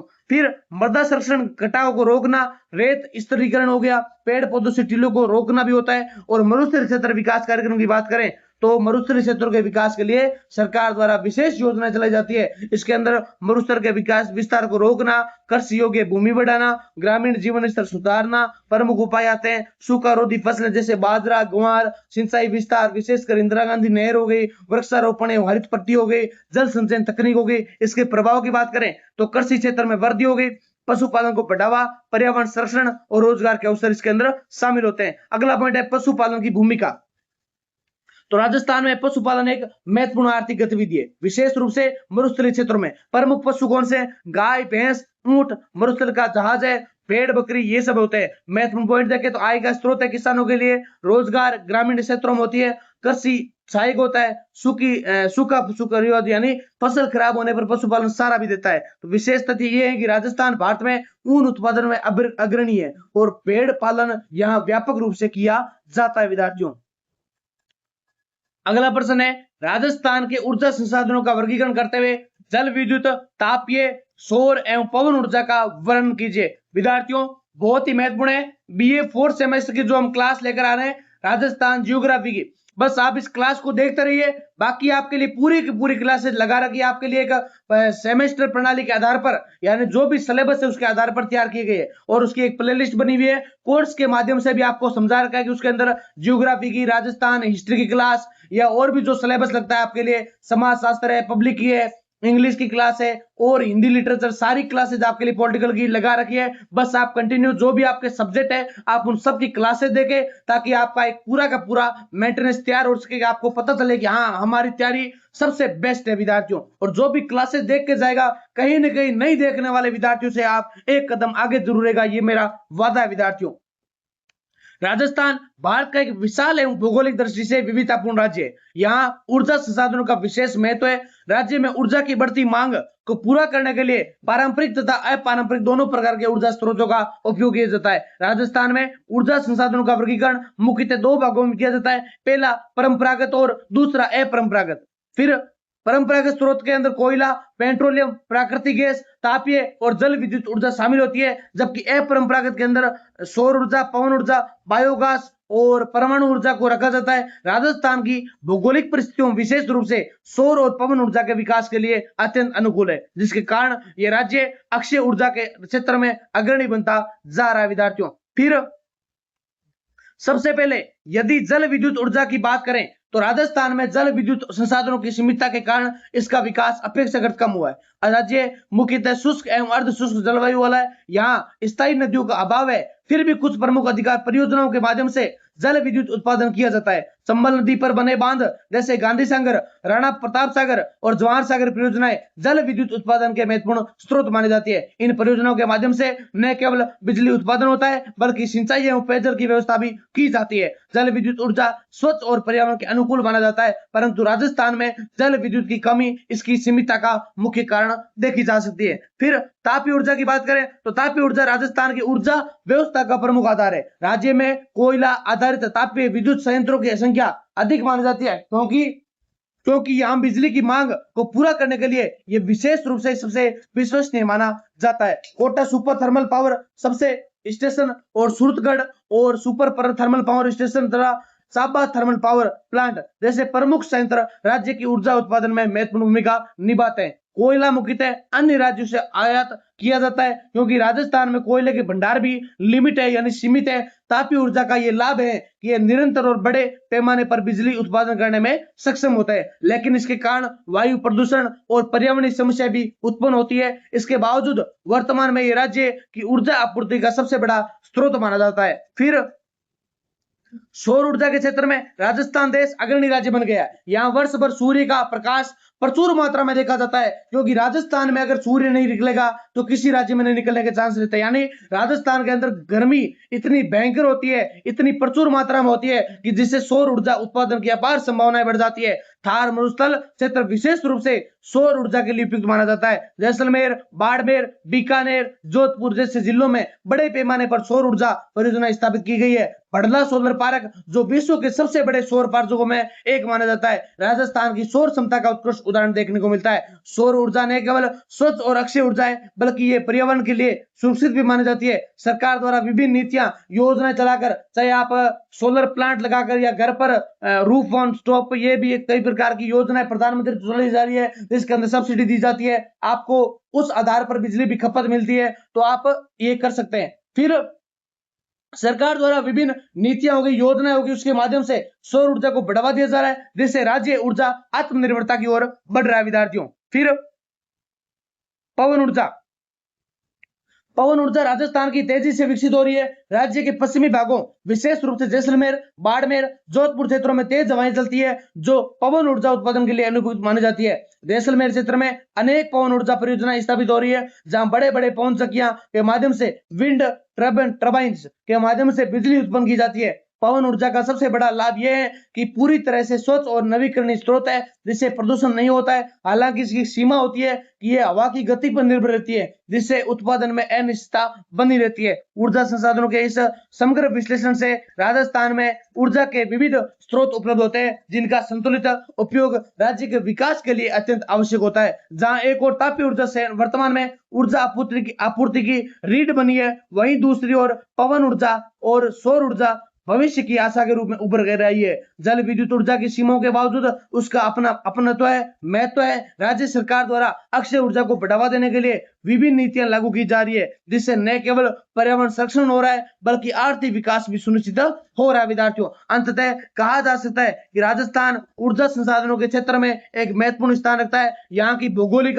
परिस्थितियां विशेष रूप से अक्षय ऊर्जा के विकास के लिए अनुकूल है, जिससे राज्य आने वाले समय में ऊर्जा उत्पादन के लिए क्षेत्र में आत्मनिर्भर बन सकता है। उचित योजना, तकनीकी विकास, संसाधनों के प्रभावी उपयोग से राजस्थान ने केवल अपनी ऊर्जा आवश्यकता को पूरा कर सकता है बल्कि देश के अन्य राज्यों को भी ऊर्जा प्रदान करने में सक्षम बन सकता है। विद्यार्थियों, अगला क्वेश्चन आपके लिए, राजस्थान में खनिज संसाधनों का वितरण एवं उपयोग का विस्तृत अध्ययन करते हुए उद्योगों के विकास में इसकी भूमिका स्पष्ट कीजिए। तो राजस्थान खनिज संपदा की दृष्टि से भारत का अत्यंत समृद्ध राज्य है। यहाँ धात्विक, अधात्विक तथा ऊर्जा खनिजों की प्रचुरता पाई जाती है। राज्य की भौगोलिक या भूगर्भीय संरचना विविधतापूर्ण होने के कारण विभिन्न प्रकार के यहाँ पर क्या पाए जाते हैं, खनिज पाए जाते हैं, अलग अलग क्षेत्रों में वितरित किए जाते हैं। खनिज संसाधनों में न केवल राज्य की अर्थव्यवस्था को मजबूत किया है बल्कि उद्योगों के विकास में भी महत्वपूर्ण भूमिका निभाई है। पहला पॉइंट है खनिज संसाधनों का वर्गीकरण, यानी पहला खनिज है धात्विक खनिज। इसके अंदर ये खनिज धातु प्राप्त करने के लिए उपयोग में लाए जाते हैं। इसके अंदर लोह एसक हो गया, मुख्यतः जयपुर, उदयपुर क्षेत्र हो गया, तांबा, खेतरी, झुंझुनू परिसर क्षेत्र हो गया, जस्ता, सीसा, उदयपुर, चित्तौड़गढ़, जावर खदानें हो गई, मैग्नीज बांसवाड़ा क्षेत्र में निकलता है। दूसरा नंबर आता है अधात्विक खनिजों का। तो अधातु खनिज खनिज निर्माण एवं अन्य औद्योगिक कार्यों में उपयोग होते हैं, जिसके अंदर चूना पत्थर हो गया, नागौर, कोटा, चित्तौड़गढ़। जिप्सम अपने बीकानेर में, बरसिंहसर में हो गया, ये जामसर में निकलता है। तो ये अब क्या होता है, जिप्सम के क्षेत्र होते हैं, सॉरी बरसिंहसर नहीं है, और गंगानगर हो गया। फिर फेल्सपार है, क्वार्टर्स है, अजमेर, भीलवाड़ा, मार्बल, मकराना, नागौर विश्व प्रसिद्ध हो गया। ऊर्जा खनिज की बात करें तो ऊर्जा उत्पादन के लिए उपयोग में लिए जाते हैं कोयला सीमित मात्रा में बाना, कोटा में, लिग्नाइट कोयला बीकानेर के बरसिंहसर में, पलाना में, और ये अपने क्षेत्र में निकाला जाता है बाड़मेर में। फिर पेट्रोलियम एवं प्राकृतिक गैस है, बाड़मेर खनिज होती है। राजस्थान में खनिजों का क्षेत्रीय वितरण की बात करें तो दक्षिणी राजस्थान हो गया, दक्षिणी राजस्थान में उदयपुर, बांसवाड़ा, डूंगरपुर, दस्ता, सीसा, तांबा प्रमुख जावर खदानें प्रसिद्ध हो गई। उत्तरी एवं पश्चिमी राजस्थान में Bikaner, Jaisalmer, Barmer gypsum, lignite, petroleum, मरुस्थलीय क्षेत्र में ऊर्जा खनिज अधिक पाए जाते हैं। पूर्वी राजस्थान की बात करें तो जयपुर, अलवर, भरतपुर लो ऐसा एवं निर्माण सामग्री होती है। मध्य राजस्थान की बात करें तो अजमेर, भीलवाड़ा, नागौर, संगमरमर, फेल्सपार, चूना पत्थर। खनिज संसाधनों का उपयोग कैसे होता है तो निर्माण कार्यों में, यानी चूना पत्थर, संगमरमर, ग्रेनाइट का उपयोग भवन, सड़क एवं स्मारक निर्माण में होता है। मकराना और संगमरमर का उपयोग ताजमहल जैसे ऐतिहासिक निर्माण में किया जाता है। धातु उपयोग की बात करें तो तांबा, जस्ता, सीसा, विद्युत उपकरण, मशीनरी एवं मिश्र धातु निर्माण में, स्टील एवं अन्य धातु उपयोगों में सहायक होती है। बात करते हैं ऊर्जा संसाधन या ऊर्जा उत्पादन में, तो इसका लिग्नाइट एवं कोयला बिजली उत्पादन में होता है, पेट्रोलियम ईंधन के रूप में होता है। सीमेंट के उद्योग की बात करें तो चूना पत्थर प्रमुख कच्चा माल होता है। राजस्थान भारत का प्रमुख सीमेंट उत्पादक राज्य माना जाता है। उद्योग के विकास में बात करें खनिजों की भूमिका की तो औद्योगिकरण को बढ़ावा मिलता है, यानी खनिज संसाधनों की उपलब्धता ने राज्य में विभिन्न उद्योगों की स्थापना को संभव बनाया, जैसे सीमेंट उद्योग हो गया, धातु उद्योग हो गया, पेट्रोकेमिकल उद्योग हो गया। फिर दूसरा नंबर आता है रोजगार सृजन का, यानी खनन एवं खनिज आधारित उद्योगों में लाखों लोगों को रोजगार मिलता है, ग्रामीण क्षेत्रों में आर्थिक विकास होता है। तीसरा पॉइंट है क्षेत्रीय विकास, यानी क्षेत्रीय संपन्न करने में परिवहन, संचार, शहरीकरण का विकास होता है। उदाहरण के रूप में उदयपुर एवं कोटा क्षेत्र शामिल है। निर्यात की बात करें तो संगमरमर, ग्रेनाइट एवं अन्य खनिजों का निर्यात विदेशी मुद्रा अर्जित करता है। ऊर्जा सुरक्षा की बात करें तो पेट्रोलियम एवं लिग्नाइट संसाधन राज्य को ऊर्जा के क्षेत्र में आत्मनिर्भर बनाने में सहायक है। समस्या एवं चुनौतियों की बात करें तो पर्यावरण प्रदूषण हो गया, यानी खनन से भूमि क्षरण, वायु एवं जल प्रदूषण बढ़ता है। संसाधनों का असमान वितरण होता है, यानी कुछ क्षेत्रों में अधिक खनिज, अन्य क्षेत्रों में कमी, अत्यधिक दोहन, तो खनिजों का अनियंत्रित उपयोग भविष्य में संकट पैदा कर सकता है। निष्कर्ष इसका ये है कि राजस्थान खनिज संपदा के मामले में भारत के अग्रणी राज्यों में से एक माना जाता है। यहाँ के खनिज संसाधनों का वितरण व्यापक और विविधतापूर्ण है, जो राज्य के भौगोलिक विकास की रीढ़ है। खनिजों के प्रभारी एवं संतुलित उपयोग से न केवल आर्थिक विकास संभव है, बल्कि रोजगार और क्षेत्रीय विकास भी सुनिश्चित होता है। साथ ही पर्यावरण संरक्षण और सतत विकास को ध्यान में रखते हुए खनन कार्यों का संचालन आवश्यक है। इस प्रकार खनिज संसाधन राजस्थान के औद्योगिक विकास, आर्थिक समृद्धि और सामाजिक प्रगति के प्रमुख आधार स्तंभ माने जाते हैं। नेक्स्ट आपके लिए क्वेश्चन कौन सा है? अगला क्वेश्चन 9 नंबर क्वेश्चन है कि राजस्थान के औद्योगिक विकास की प्रमुख विशेषताओं का वर्णन करते हुए उद्योगों के क्षेत्रीय वितरण का विश्लेषण कीजिए। विद्यार्थियों, बात करें राजस्थान जो परंपरागत रूप से कृषि एवं खनिज आधारित अर्थव्यवस्था वाला राज्य है, आज औद्योगिक विकास के क्षेत्र में उल्लेखनीय प्रगति कर चुका है। स्वतंत्रता के बाद योजनाबद्ध विकास, संसाधनों का उपयोग, परिवहन, संचार का विस्तार और सरकारी नीतियों के कारण राज्य में उद्योगों का विस्तार हुआ। यद्यपि राजस्थान में उद्योगों की विकास अन्य विकसित राज्यों की तुलना में अपेक्षाकृत धीमा रहा, फिर भी खनिज संपदा, ऊर्जा संसाधनों एवं भौगोलिक विविधता के कारण यहाँ उद्योगों की मजबूत आधारशिला देखने को मिलती है। फिर पहला पॉइंट है राजस्थान के औद्योगिक विकास की प्रमुख विशेषताएं, तो इसके अंदर आपको पता होना चाहिए, एक तो खनिज आधारित औद्योगिक विकास होता है, ठीक है। दूसरा है सार्वजनिक एवं निजी क्षेत्र का संतुलित विकास। तीसरा लघु कुटीर एवं हस्तशिल्प की बात करें तो इसके अंदर राजस्थान अपने पारंपरिक हस्तशिल्प एवं कुटीर उद्योगों के लिए प्रसिद्ध है, जैसे ब्लू पोट्री जयपुर की हो गई, बांधनी वस्त्र जोधपुर जयपुर के हो गए, कालीन उद्योग बीकानेर का हो गया, लकड़ी एवं पत्थर की नक्काशी आदि लघु उद्योग के प्रमुख पहचान है। ये उद्योग न केवल सांस्कृतिक धरोहर को बनाए रखता है, बल्कि ग्रामीण क्षेत्रों में रोजगार के महत्वपूर्ण साधन भी उपलब्ध करवाता है। फिर ऊर्जा संसाधन हमने देख लिया अभी। फिर क्षेत्रीय असमानता, यानी राजस्थान में औद्योगिक विकास समान रूप से नहीं हुआ है। कुछ क्षेत्रों में जैसे जयपुर, कोटा, उदयपुर, अलवर में उद्योगों का विकास हुआ है अधिक, पश्चिमी मरुस्थलीय क्षेत्र में पिछड़ा हुआ है। यह असमानता राज्य के औद्योगिक विकास में एक प्रमुख विशेषता देखने को मिलती है। फिर परिवहन और संचार का प्रभाव बात करें तो यहाँ परिवहन और संचार सुविधाएं विकसित है, वहां उद्योगों का विकास अधिक हुआ है। दिल्ली मुंबई औद्योगिक कॉरिडोर DMIC के प्रभाव से अलवर, जयपुर, अजमेर जैसे क्षेत्रों में उद्योगों को तेजी से विकास विस्तार हुआ है। फिर 7 नंबर निर्यात उन्मुख उद्योगों का विकास, यानी संगमरमर, ग्रेनाइट, हस्तशिल्प, वस्त्र आदि उद्योग अंतर्राष्ट्रीय बाजार में अपनी पहचान बना चुके हैं। इससे राज्य की अर्थव्यवस्था को विदेशी मुद्रा प्राप्त होती है। राजस्थान में उद्योगों का क्षेत्रीय वितरण की बात करें तो पहला है पूर्वी राजस्थान औद्योगिक क्षेत्र, यानी इसके अंदर मुख्य जिले जयपुर, अलवर, भरतपुर, दौसा। और अलवर वस्त्र के लिए, वस्त्र आभूषण के लिए, हस्तशिल्प के लिए, अलवर शौरी जयपुर है वो वस्त्र आभूषण रत्न आभूषण के लिए, अलवर ऑटोमोबाइल इंजीनियरिंग उद्योग के लिए।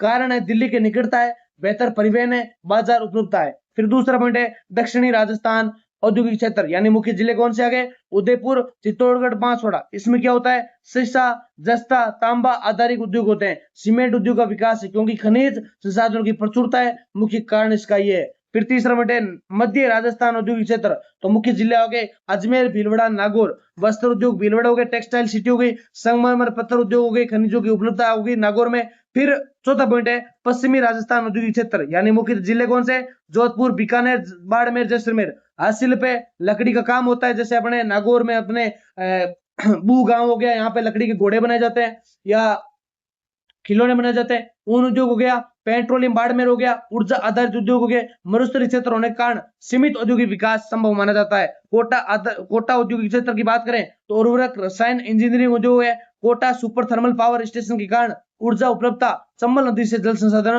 प्राप्त करती है। औद्योगिक विकास को प्रभावित करने वाले कारक की बात करें, पहला प्राकृतिक संसाधन, खनिज तेल, भूमि की उपलब्धता, ऊर्जा संसाधन, ये देखने को मिलता है विद्यार्थियों।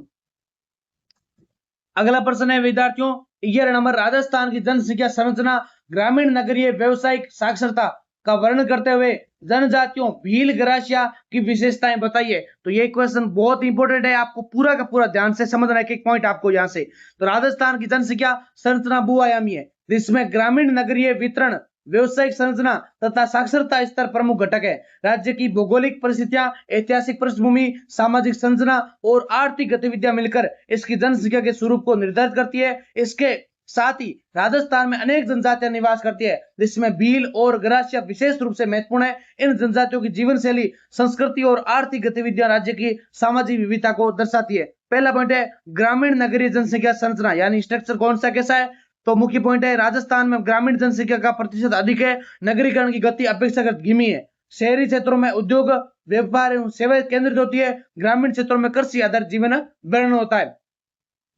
अब अगर इसको देखें अच्छे से क्या लिखकर आना आपको, तो ये पॉइंट यहां से क्लियर होते हैं। राजस्थान की कुल जनसंख्या का लगभग 70 से 75% भाग ग्रामीण क्षेत्रों में निवास करता है, जबकि 25 से 30% तक जनसंख्या शहरी क्षेत्रों में निवास करती है। 2011 की जनगणना के अनुसार हम बात कर रहे हैं विद्यार्थियों। इसका मुख्य कारण राज्य की कृषि प्रधान अर्थव्यवस्था है। अधिकांश लोग गांवों में रहकर कृषि, पशुपालन और उससे संबंधित कार्य में संलग्न, यानी उसके साथ ही खड़े रहते हैं। ग्रामीण क्षेत्रों में जीवन स्तर यानी जीवन सरल एवं पारंपरिक है। यहाँ सामाजिक संबंध मजबूत होते हैं, लेकिन शिक्षा, स्वास्थ्य एवं रोजगार के अवसर सीमित होते हैं। इसके विपरीत शहरी क्षेत्रों में आधुनिक सुविधाएं, शिक्षा संसाधन और उद्योग और व्यापारिक गतिविधियां अधिक विकसित होती है। जयपुर, जोधपुर, कोटा, उदयपुर जैसे शहर तेजी से नगरीकरण के उदाहरण देखने को मिलते हैं। विद्यार्थियों आप भी कमेंट करके बताइए कि आप ग्रामीण क्षेत्र के विद्यार्थी हैं या शहरी क्षेत्र के विद्यार्थी हैं, यानी आपका गांव कौन सा है वो आप कमेंट में बता सकते हैं, या आपका जिला कौन सा है वो, यानी आप जिले की बात करें, यानी आपका शहर के अंदर रह रहे तो आप शहर में कौन सा है, ठीक है। तो आप ग्रामीण क्षेत्र निवास करते हैं तो आप भी बता सकते हैं विद्यार्थियों।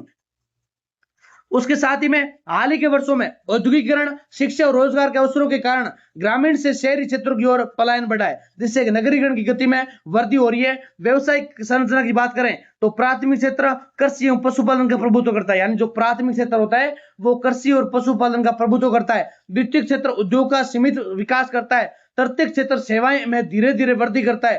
असंगठित क्षेत्र का अधिक प्रभाव होता है। विस्तृत इसका वर्णन देखें तो राजस्थान की व्यवसायिक संरचना मुख्यतः कृषि पर आधारित है। लगभग 50 से 60% जनसंख्या प्रत्यक्ष और अप्रत्यक्ष रूप से कृषि और पशुपालन में संलग्न है, और ये प्राथमिक क्षेत्र की प्रधानता को दर्शाता है। द्वितीय क्षेत्र में खनन, सीमेंट, वस्त्र, हस्तशिल्प एवं धातु उद्योग प्रमुख रूप से देखने को मिलते हैं, परंतु इनका योगदान अभी भी लिमिटेशन है। हालांकि कोटा, भीलवाड़ा, अलवर और उदयपुर जैसे क्षेत्रों में औद्योगिक विकास ने रोजगार के नए अवसर प्रदान किए। तटीय क्षेत्र में, जिसमें शिक्षा, स्वास्थ्य, परिवहन, बैंकिंग और पर्यटन शामिल होते हैं, तेजी से विकसित हो रहे हैं। जयपुर, उदयपुर और जैसलमेर जैसे पर्यटन केंद्र इस क्षेत्र को मजबूत कर रहे हैं। राज्य में असंगठित क्षेत्र का प्रभुत्व अधिक है, या श्रमिकों को स्थायी रोजगार और सामाजिक सुरक्षा नहीं मिलती। तीसरा पॉइंट है साक्षरता स्तर।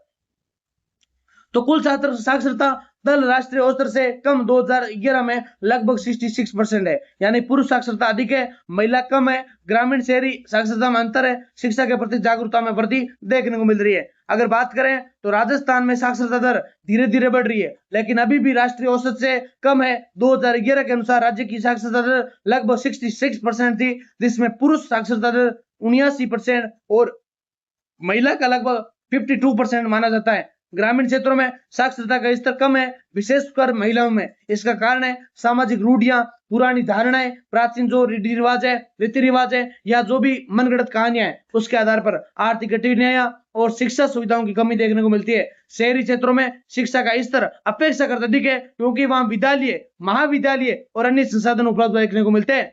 सरकार द्वारा विभिन्न योजनाओं जैसे सर्व शिक्षा अभियान, बेटी बचाओ बेटी पढ़ाओ के माध्यम से शिक्षा को बढ़ावा दिया जा रहा है, जिससे साक्षरता दर में निरंतर सुधार देखने को मिलता है। जनजातीय संरचनाएं और विशेषताएं। राजस्थान में अनेक जनजातियां निवास करती है, जिनमें प्रमुख है भील, गरासिया, मीणा, सहरिया। इसमें भील और गरासिया विशेष रूप से महत्व रखते हैं। भील जनजाति मुख्य पॉइंट की बात करें, राजस्थान की सबसे बड़ी जनजाति है। मुख्य निवास उदयपुर, बांसवाड़ा, डूंगरपुर, सिमलवाड़ा पंचायत हो गई। पारंपरिक जीवन शैली की बात करें तो कृषि एवं वन जीवन पर आधारित है। विशिष्ट संस्कृति और लोक नृत्य देखने को मिलता है। इसके वर्ण की बात करें तो भील जनजाति राजस्थान की सबसे प्राचीन और सबसे बड़ी जनजाति मानी जाती है। यह मुख्यतः राजस्थान की पहाड़ी और वन क्षेत्रों में निवास करती है। इसका जीवन प्रकृति के बहुत निकट माना जाता है। ये जंगलों से प्राप्त संसाधनों पर निर्भर करते हैं, जैसे आपके लिए तीर हो गया, कमान हो गया। भील लोग मुख्यतः कृषि, शिकार और वन उत्पादनों के संग्रह में संलग्न रहते हैं। इनकी सामाजिक संरचना सरल होती है और परिवार पितृसत्तात्मक माना जाता है। इनके घर सामान्यतः मिट्टी और लकड़ी के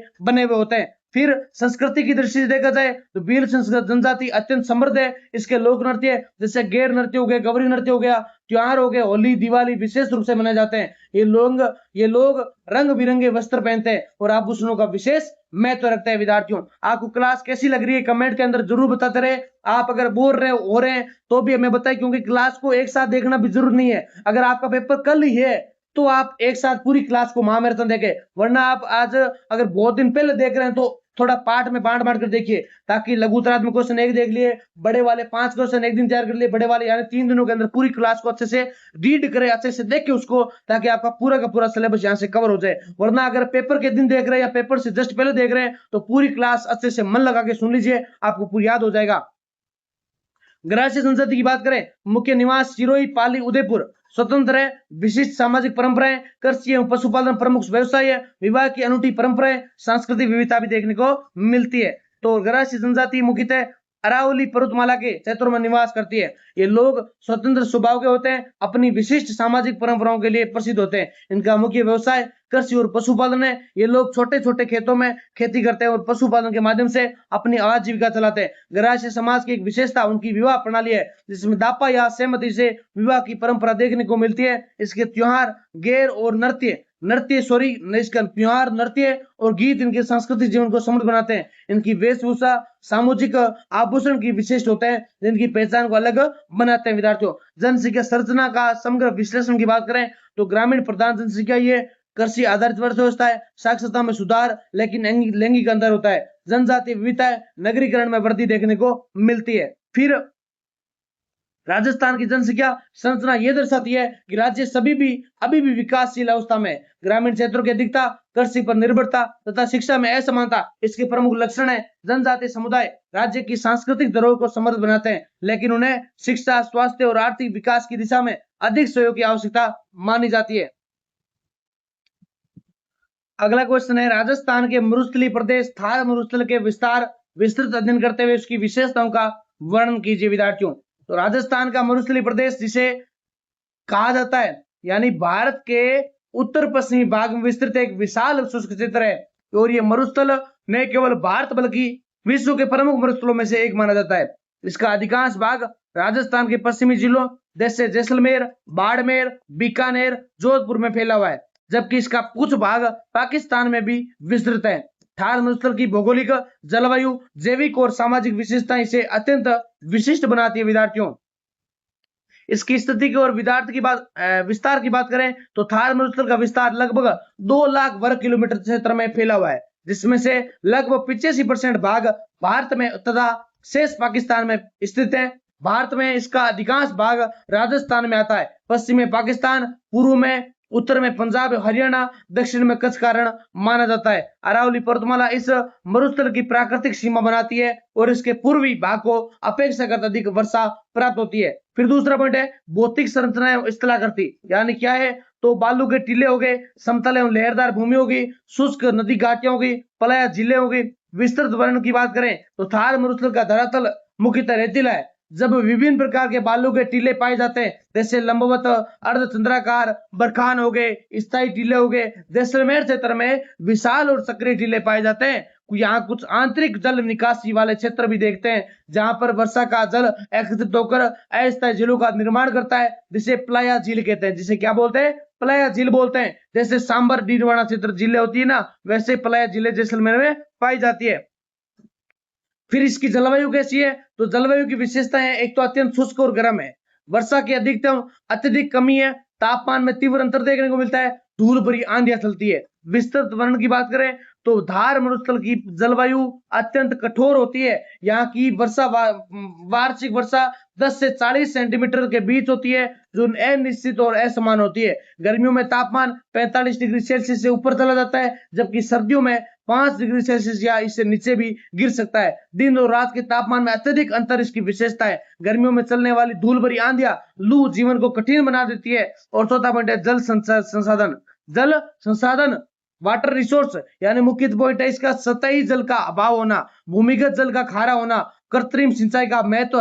विस्तृत वर्णन है इसका कि मरुस्थलीय क्षेत्र में नदियों का अभाव है, केवल लूनी नदी जैसी कुछ अस्थायी नदियां ही बहती है राजस्थान में। फिर यहाँ भूमिगत जल अधिकांश खारा होता है, जिससे पेयजल की समस्या बनी रहती है। इस समस्या के समाधान के लिए परियोजना अत्यंत महत्वपूर्ण है, जिसमें मरुस्थल के कुछ क्षेत्र को उपजाऊ बना दिया है और कृषि को संभव बनाया। विद्यार्थियों, वनस्पति क्या है इसकी तो विरल वनस्पति है, शुष्क और कंटीले पौधे हैं, अनुकूलित प्रजातियां हैं। विस्तृत वर्णन है, यहाँ वनस्पति जलवायु के आधार पर अनुकूलित होती है, यानी प्रमुख पौधों में खेजड़ी, बबुल, रोइडा, बेर आदि शामिल है। और ये पौधे कम पानी में भी जीवित रह सकते हैं और गहरी जड़ों के माध्यम से जल प्राप्त करते हैं। घास की कुछ प्रजातियां भी पाई जाती है जो पशुपालन के लिए उपयोगी मानी जाती है। जीव जंतुओं में मरुस्थलीय अनुकूल हो गया, कम जल में जीवित रहने की क्षमता होती है। और विस्तृत वर्णन के अंदर थार मरुस्थल में ऊंट, रेगिस्तान का जहाज, चिंकारा, काला हिरण, लोमड़ी, सांप, छिपकली आदि पाए जाते हैं। विद्यार्थियों, फिर पक्षियों में ग्रेट इंडियन बस्टर्ड गोडाउन विशेष रूप से उल्लेखनीय है, जो विलुप्त प्राय प्रजाति है। जनसंख्या और जीवन शैली की बात करें तो प्रमुख विशेषताएं कम जनसंख्या घनत्व, जल की कमी के कारण बस्तियां विरल हो गई, पारंपरिक जीवन शैली हो गई। महत्वपूर्ण वर्णन इसका है कि मरुस्थलीय क्षेत्रों में जनसंख्या घनत्व कम है, लोग छोटे छोटे गांवों में रहते हैं और उनका जीवन जल और संसाधनों की उपलब्धता पर निर्भर करता है। यहाँ के लोग मुख्यतः पशुपालन, कृषि, संचित क्षेत्रों और हस्तशिल्प कार्यों में संलग्न रहते हैं। आर्थिक गतिविधियों की बात करें तो पशुपालन हो गया, ऊंट, भेड़, बकरी, सिंचित कृषि हो गई, खनन हो गया, पर्यटन हो गया, ये सब इसके अंदर शामिल होते हैं। तो पशुपालन मरुस्थल की प्रमुख गतिविधि मानी जाती है। ऊंट, भेड़ और बकरी यहाँ के प्रमुख पशु है। इंदिरा गांधी नहर के कारण कुछ क्षेत्रों में गेहूं, कपास और सरसों की खेती संभव मानी जाती है। खनिज संसाधनों जैसे जिप्सम, लिग्नाइट, पेट्रोलियम का भी यहाँ महत्वपूर्ण स्थान है। जैसलमेर और बाड़मेर क्षेत्र में पर्यटन, रेगिस्तानी सफारी संस्कृति तेजी से विकसित हो रही है। फिर मरुस्थलीय समस्याएं, मरुस्थलीकरण एवं समस्याएं, तो मुख्य पॉइंट है इसका मुख्य शरण, भूमि शरण, जल संकट, अत्यधिक चराई, जलवायु परिवर्तन। तो विस्तृत वर्णन इसका कि मरुस्थलीकरण एक गंभीर समस्या है, जिसमें उपजाऊ भूमि धीरे धीरे रेगिस्तान में बदल सकती है। अत्यधिक चराई, वनों की कटाई और अनियंत्रित संसाधन उपयोग इस समस्या को बढ़ाते हैं। जल की कमी और जलवायु परिवर्तन से जीवन और भी अधिक कठिन हो जाता है। विद्यार्थियों, फिर विकास एवं संरक्षण प्रयास क्या इसके तो नहर परियोजना होगी, वृक्षारोपण हो गया, मरुस्थल विकास कार्यक्रम हो गया, अक्षय ऊर्जा हो गई, यानी सरकार द्वारा मरुस्थल के विकास हेतु कई योजनाएं चलाई जा रही है। वृक्षारोपण से रेत के टीलों को स्थिर किया जा सकता है। सौर एवं पवन ऊर्जा परियोजनाएं इस क्षेत्र को ऊर्जा उत्पादन का केंद्र बना सकती है। इसका निष्कर्ष क्या है? तो इसका निष्कर्ष ये है कि थार मरुस्थल राज्य की या राजस्थान की भौगोलिक पहचान का महत्वपूर्ण अंग माना जाता है। इसकी कठोर जलवायु, विशिष्ट स्थलाकृति, विरल वनस्पति और अनुकूलित जीवन शैली इसे अद्वितीय बनाती है। यद्यपि यहाँ अनेक प्राकृतिक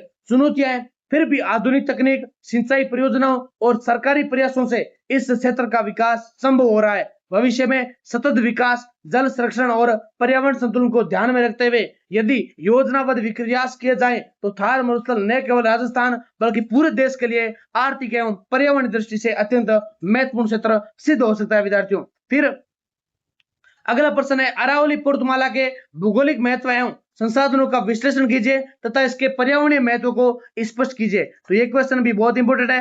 भारत की प्राचीनतम पर्वत श्रृंखलाओं में से एक, उत्तर पूर्व से दक्षिण पश्चिम से दिशा में दिल्ली से लेकर गुजरात के रायसीना से तक विस्तृत फैली हुई है, जिसका सबसे बड़ा भाग राजस्थान में स्थित है। ये पर्वतमाला भूगर्भीय दृष्टि से अत्यंत प्राचीन और प्री कैम्ब्रियन कालीन है और राजस्थान की भौगोलिक संरचना, जलवायु, संसाधनों तथा पर्यावरण पर गहरा प्रभाव डालती है। अरावली न केवल प्राकृतिक सीमा का कार्य करती है बल्कि राज्य के आर्थिक एवं परिस्थितिकी संतुलन की आधारशिला भी मानी जाती है। अरावली पर्वतमाला का भौगोलिक महत्व क्या है? तो पहला पॉइंट है प्राकृतिक विभाजक रेखा, यानी नेशनल डिवाइडेड करती है, यानी अरावली पर्वतमाला राजस्थान को दो प्रमुख भौगोलिक भागों में बांटती है, यानी एक प्रकार से जल विभाजक का कार्य करती है। पश्चिमी मरुस्थल क्षेत्र शुष्क और एक प्रकार बांटती है पूर्वी उपजाऊ एवं अर्ध शुष्क क्षेत्र, यानी ये विभाजन जलवायु, वनस्पति, मिट्टी और जनसंख्या वितरण में स्पष्ट रूप से दिखाई देता है। अरावली के पूर्वी भाग को अपेक्षाकृत अधिक वर्षा होती है जबकि पश्चिमी भाग में वर्षा बहुत कम होती है विद्यार्थियों, ये पॉइंट आपको पता होना चाहिए। फिर जलवायु प्रभाव की बात करें तो अरावली पर्वतमाला मानसूनी हवाओं के मार्ग को प्रभावित करती है। यद्यपि इसकी ऊंचाई बहुत अधिक होती है, ऊंचाई नहीं है, फिर भी यह आंशिक रूप से वर्षा वितरण को नियंत्रित करती है। भूमि पूर्वी ढलानों पर अधिक वर्षा होती है, पश्चिमी भाग में शुष्कता होती है। ये पर्वतमाला मरुस्थल के विस्तार को रोकने में भी सहायक रहती है। यद्यपि वर्तमान में इसका क्षरण इस भूमिका को कमजोर कर रहा है विद्यार्थियों। क्या अभी तक आपने YouTube चैनल को सब्सक्राइब नहीं किया? तो जिसने भी अभी तक YouTube चैनल को सब्सक्राइब नहीं किया है, एसपी क्लासेस बीकानेर को जल्दी से जल्दी सभी विद्यार्थी चैनल को सब्सक्राइब कर ले ताकि आपको हर एक क्लास, हर अपडेट आपको मिलती रहे। और साथ में आप व्हाट्सएप चैनल जरूर ज्वाइन कर लेना। व्हाट्सएप चैनल ज्वाइन कैसे करना है? तो कमेंट के अंदर, इसके वीडियो के अंदर कमेंट है, तो जो भी टॉप कमेंट है ना उसके अंदर इसकी लिंक पिन की हुई है, वहां सीधा क्लिक करने के आप व्हाट्सएप चैनल ज्वाइन कर लोगे। नहीं तो आप डिस्क्रिप्शन के अंदर इसकी लिंक डाल के वहां से भी आप चैनल ज्वाइन कर सकते हो। सारे वीडियो आपके लिए लगा रहे हैं, बस आप प्यार बनाए रखें, आप सपोर्ट बनाए रखें और क्लासेस को पूरा देखा करें विद्यार्थियों, ताकि आपकी पूरी की पूरी हेल्प होती रहे विद्यार्थियों। फिर अरावली जल विभाजक का कार्य करती है। यहाँ से निकलने वाली नदियां दो दिशाओं में बहती है, पूर्व की ओर बनास, चंबल, अंततः ग्राम गंगा प्रणाली में, पश्चिम की ओर लूनी, अरब सागर की ओर। इस प्रकार ये राजस्थान की जल निकासी प्रणाली को नियंत्रित करती है। स्थलाकृतिक विविधता, अरावली पर्वतमाला में पहाड़ियां, घाटियां, पठार और मैदान पाए जाते हैं जो क्षेत्रीय विविधता को बढ़ाते हैं। ये गतिविधियां या विविधता कृषि, बसावट एवं आर्थिक गतिविधियों को प्रभावित करती है। अरावली के संसाधनों का विश्लेषण की बात करें तो अरावली क्षेत्र खनिज संपदा से अत्यंत समृद्ध है, जिसके अंदर जस्ता, उदयपुर का तांबा, खेतड़ी का, चिस्सा और संगमरमर, मकराना का ग्रेनाइट, चूना पत्थर इसके अंदर शामिल होते हैं। फिर आते हैं वन संसाधन, यानी राज्य के अधिकांश वन अरावली क्षेत्र में होते हैं। प्रमुख वन हो गए सागौन का वन, सालर का, खेजड़ी का, बबूल का। तो अरावली क्षेत्र राजस्थान का हरित क्षेत्र माना जाता है। यहाँ के वन न केवल जैव विविधता को संरक्षित करते हैं बल्कि लकड़ी, ईंधन और औषधि संसाधन भी प्रदान करते हैं विद्यार्थियों। फिर अगला पॉइंट है जल संसाधन। तो नदियों का उद्गम स्थल हो गया, भूजल पुनर्भरण हो गया, झीलें और जलाशयों की उपस्थिति होगी। इसका विश्लेषण क्या विद्यार्थियों? तो विश्लेषण ये है कि अरावली पर्वतमाला वर्षा जल को रोककर भूजल स्तर को बनाए रखने में सहायता करती है। उदयपुर, राजसमंद और जैसे जिलों की झीलें इसी का परिणाम देखने को मिलती है। और कृषि एवं भूमि संसाधन, अगला पॉइंट है कृषि एवं भूमि संसाधन। उपजाऊ भूमि है पूर्व ढलानों में और सिंचाई की बेहतर व्यवस्था है, विविध फसलों की खेती है। विश्लेषण, यानी अरावली के क्षेत्रों में कृषि अधिक विकसित होती है। गेहूं, मक्का, दालें आदि प्रमुख क्षेत्र फसलें होती है। ये क्षेत्र राज्य का कृषि उत्पादन बढ़ाने में महत्वपूर्ण भूमिका निभाता है। अरावली का पर्यावरणीय महत्व की बात करें तो मरुस्थलीकरण को रोकना यानी अरावली पर्वतमाला पश्चिमी मरुस्थल के विस्तार को रोकने में प्राकृतिक बाधा का कार्य करती है। यदि इसका संरक्षण न किया जाए तो थार मरुस्थल पूर्व की ओर बढ़ सकता है। दूसरा पॉइंट है जैव विविधता का संरक्षण करना यानी अनेक वन्य जीवों का विकास करना। संरक्षित क्षेत्र वन्य जीव अभयारण्य हो गए। विश्लेषण इसका है कि अरावली क्षेत्र में तेंदुआ, भालू, हिरण, विभिन्न पक्षी, वनस्पतियां पाई जाती है और ये क्षेत्र पारिस्थितिकी संतुलन बनाए रखने में महत्वपूर्ण है। और जल संरक्षण एवं भूजल पुनर्भरण यानी अरावली वर्षा जल को संचित कर भूजल स्तर को बनाए रखने में मदद करती है। इसके बिना जल संकट और अधिक गंभीर हो सकता है विद्यार्थियों। फिर जलवायु संतुलन की बात करें तो वनों की उपस्थिति तापमान को नियंत्रित करती है, वायु की गुणवत्ता को सुधारती है तथा वर्षा चक्र को प्रभावित करती है। मृदा संरक्षण की बात करें तो अरावली के वन वनस्पति मृदा अपरदन को रोकते हैं, इससे भूमि की उर्वरता बनी रहती है। समस्या चुनौतियों की बात करें तो अवैध खनन है, वनों की कटाई है, शहरीकरण है, जलवायु परिवर्तन है, ये सब इसके अंदर शामिल होता है विद्यार्थियों।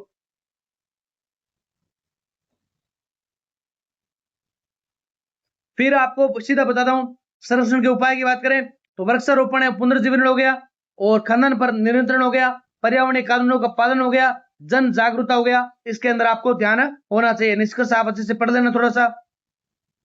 हम सीधे अगले क्वेश्चन की बात करेंगे। राजस्थान के हाड़ौती एवं पूर्वी मैदानी प्रदेश का तुलनात्मक अध्ययन कीजिए। ये क्वेश्चन सबसे इंपॉर्टेंट है, ध्यान से देखना है कि पॉइंट आपको यहाँ से क्लियर होना चाहिए। आपको अच्छे से पूरी क्लास देखनी है विद्यार्थियों। अब ज्यादा टाइम नहीं लूंगा आपका, यानी इस पूरी क्लास के अंदर मैंने आपको सारा कुछ कवर कर दिया। हो सकेगा तो आपके लिए एक क्लास छोटा वीडियो एमसीक्यू का लेकर आऊंगा, यानी 20 से 25 मिनट के अंदर। उसके अंदर छोटे वाले खालिस्तान वाले और एमसीक्यू जितने भी आपके एग्जाम में आते हैं उनमें आपको पूरा का पूरा कवर होगा, ताकि आपके बारे सारे सही हो जाए विद्यार्थियों। बस आप चैनल से जुड़े रहना, बेल आइकन बटन दबा देना, ताकि आपको कोई भी वीडियो मिले ना नोटिफिकेशन आ जाए, यहाँ सर ने ये डाल दिया, एग्जाम की अपडेट हो गई, या कोई भी वीडियो आपको मिल जाए। बस आप चैनल को सब्सक्राइब करें और बेल आइकन बटन जरूर दबा दें। राजस्थान भौगोलिक विविधताओं से भरपूर राज्य है। यहाँ विभिन्न प्राकृतिक प्रदेश अपनी विशिष्ट विशेषताओं के कारण अलग पहचान रखते हैं। इसमें हाड़ौती प्रदेश और पूर्वी मैदानी प्रदेश अत्यंत महत्वपूर्ण है। दोनों ही प्रदेश प्राकृतिक संसाधनों, जलवायु, कृषि, जनसंख्या एवं आर्थिक गतिविधियों के आधार पर भिन्न विशेषताएं रखते हैं। फिर भी कुछ समस्याएं भी पाई जाती है। प्रस्तुत है उत्तर में इन दोनों प्रदेशों का विस्तृत तुलनात्मक अध्ययन किया जाता है, जिससे इसकी भौगोलिक, आर्थिक एवं सामाजिक संरचना को स्पष्ट रूप से समझा जा सके। फिर पहला पॉइंट इसके अंदर स्थिति एवं विस्तार की, तो हाड़ौती प्रदेश की बात करें तो हाड़ौती प्रदेश राजस्थान के दक्षिणी पूर्वी भाग में स्थित है। इसमें मुख्यतः कोटा, बूंदी, बारां, झालावाड़ विशेष रूप से शामिल होते हैं और ये क्षेत्र मालवा पठार के निकट स्थित होने के कारण पठारी विशेषताओं से युक्त माना जाता है। पूर्वी मैदानी प्रदेश की बात करें तो यह प्रदेश राजस्थान के पूर्वी भाग में फैला हुआ है, जिसमें जयपुर, अलवर, भरतपुर, दौसा, करौली आदि जिले शामिल होते हैं और यह क्षेत्र गंगा यमुना के मैदान के लिए समतल रूप से उपजाऊ भूमि वाला माना जाता है। तुलना की बात करें तो हाड़ौती जहां पठारी एवं ऊंचाई वाला क्षेत्र है, वहीं पूर्वी मैदानी प्रदेश समतल और विस्तृत मैदान देखने को मिलता है। भौतिक स्वरूप एवं स्थलाकृति की बात करें तो हाड़ौती प्रदेश पठारी क्षेत्र है, चंबल नदी द्वारा निर्मित गहरी घाटियां हैं, ऊंचाई में उतार चढ़ाव है, बेसाल्टिक चट्टानों का प्रभुत्व है। पूर्वी मैदानी प्रदेश की बात करें तो समतल एवं विस्तृत चट्टानें भी और जलोढ़ मिट्टी भी देखने को मिलती है, साथ साथ में कम ऊंचाई और समतल स्थलाकृति। तुलना है इसकी हाड़ौती की स्थलाकृति उबड़ खाबड़ एवं पठारी प्रदेश है, जबकि पूर्वी मैदान समतल और कृषि के लिए अधिक अनुकूल माना जाता है विद्यार्थियों। फिर जलवायु की बात करते हैं। जलवायु हाड़ौती प्रदेश मध्यम से अधिक वर्षा यानी 80 से 100 सेंटीमीटर अपेक्षाकृत ठंडी जलवायु है। मानसून का अच्छा प्रभाव है। पूर्वी मैदानी प्रदेश मध्यम वर्षा होती है यानी 60 से 80 सेंटीमीटर होती है। गर्मियों में अधिक तापमान रहता है, आर्द्रता अपेक्षाकृत अधिक रहती है। तुलना यही है कि हाड़ौती में वर्षा अधिक होती है, जलवायु अपेक्षाकृत संतुलित है, जबकि पूर्वी मैदान में गर्मी अधिक है और वर्षा थोड़ी कम होती है विद्यार्थियों। ये सब आपको पता होना चाहिए। जल संसाधन एवं नदियों की बात करें तो प्रमुख नदी है चंबल। प्रमुख नदी कौन सी है? चंबल नदी है हाड़ौती क्षेत्र की।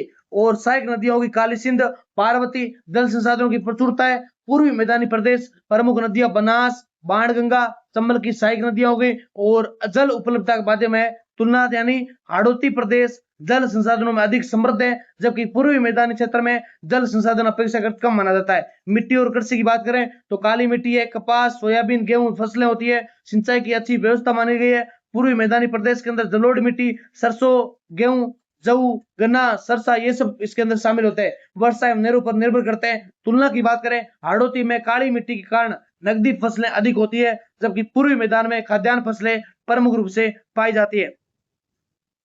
फिर वनस्पति एवं प्राकृतिक संसाधन की बात करें तो अपेक्षाकृत घने वन होते हैं, खनिज संसाधनों की उपलब्धता होती है, वन्य जीवों की उपलब्धता भी देखने को मिलती है। पूर्वी मैदानी प्रदेश कम वन वर्षा, अधिक कृषि प्रधान क्षेत्र, प्राकृतिक संसाधन सीमित क्षेत्र, तुलना हाड़ौती में वन एवं अधिक खनिज होते हैं, जबकि पूर्वी क्षेत्र कृषि पर अधिक निर्भर करते हैं। अगला पॉइंट है 7 नंबर आपके लिए जनसंख्या एवं बसावट, यानी हाड़ौती प्रदेश के अंदर मध्यम जनसंख्या घनत्व है, ग्रामीण क्षेत्रों का प्रभुत्व, बस्तियां नदी किनारे केंद्रित होना, और पूर्वी मैदानी प्रदेश अधिक जनसंख्या घनत्व, शहरीकरण अधिक होना, ये सब इसके अंदर शामिल होता है। तुलना इसकी ये होगी कि पूर्वी मैदान में जनसंख्या अधिक और शहरीकरण तेज होता है, जबकि हाड़ौती में जनसंख्या कम होता है, ग्रामीण जीवन अधिक होता है। औद्योगिक विकास इसका यह है कि कोटा औद्योगिक क्षेत्र हो गया, उर्वरक रसायन और ऊर्जा उद्योग हो गया।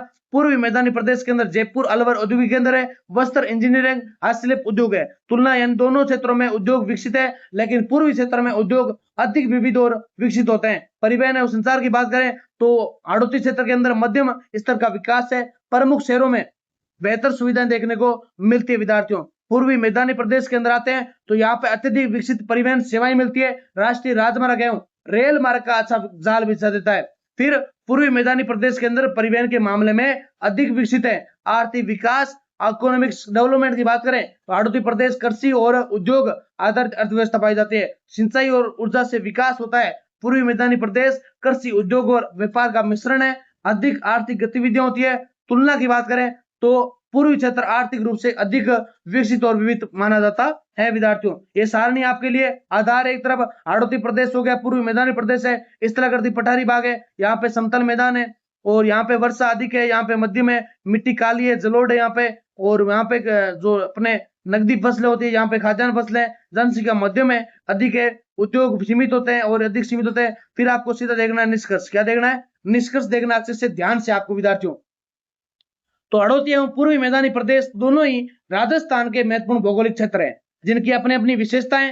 हाड़ौती प्रदेश प्राकृतिक संसाधनों, जल उपलब्धता और काली मिट्टी के कारण कृषि एवं ऊर्जा संसाधन में उत्पादन में महत्वपूर्ण भूमिका निभाता है, जबकि पूर्वी मैदानी प्रदेश समतल भूमि, उपजाऊ मिट्टी और विकसित परिवहन नेटवर्क के कारण कृषि उद्योग एवं व्यापार का केंद्र बना हुआ है। दोनों क्षेत्रों का संतुलित विकास राजस्थान की समग्र प्रगति के लिए आवश्यक माना जाता है। यदि भी संसाधनों का उचित उपयोग और क्षेत्रीय असमानताओं को दूर किया जाए तो ये दोनों प्रदेश राज्य के आर्थिक विकास को नई ऊंचाइयों तक ले जाया जा सकता है। विद्यार्थियों, तो ये आपके लिए मैंने पूरी की पूरी 4th सेमेस्टर की यानी चतुर्थ सेमेस्टर जो आपका महाराजा गंगा सिंह विश्वविद्यालय है या कोई भी यूनिवर्सिटी के अंदर ये सिलेबस लगता है, उन सब के लिए इस क्लास के अंदर पूरा का पूरा टॉपिक आपके लिए क्लियर करवा दिया। यानी आपको मात्र 2 घंटे के अंदर पूरा सिलेबस कवर है। आप इस क्लास को अच्छे से देख कर जाइए, अच्छे से सुनकर जाइए, आपका पूरा का पेपर अच्छा होने वाला है। पिछले 3rd सेमेस्टर में जिस प्रकार मेरी क्लास से 80 से 90% तक क्वेश्चन आए थे,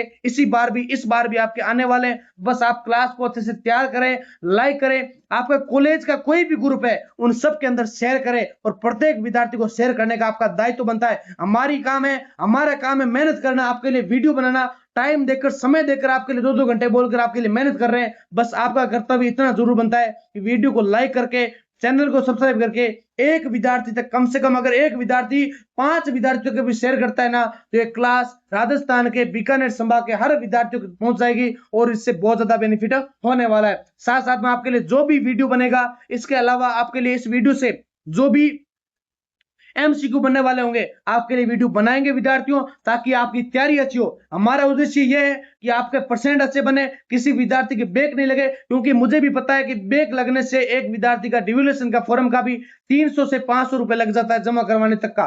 फिर आप अगर बैक नहीं भर पाते रिवोल्यूशन, तो आप अगर ड्यू पेपर देते तो आपको 700 से 800 रुपए भी पे करने पड़ते हैं। इससे अच्छा है क्लास को देखिए अच्छे से। आपके पास अगर नोट्स है तो अच्छी बात है, अगर लेना चाहे तो आप ले सकते हैं, वरना इस क्लास के माध्यम से भी आप अच्छी तैयारी कर सकते हैं। हमारा ये प्रयास है, श्याम सुंदर पंसारिया आपके लिए एक शिक्षक की भांति आपके लिए हमेशा सदैव आपके लिए तत्पर खड़ा रहेगा। बस आप सपोर्ट बनाए रखे, अपना विश्वास बनाए रखे। इसी के साथ जय हिंद, जय भारत, ऑल द बेस्ट। आशा करता हूं आपका पेपर 100% बहुत ज्यादा अच्छा होगा और उपयोगी होने वाला है विद्यार्थियों।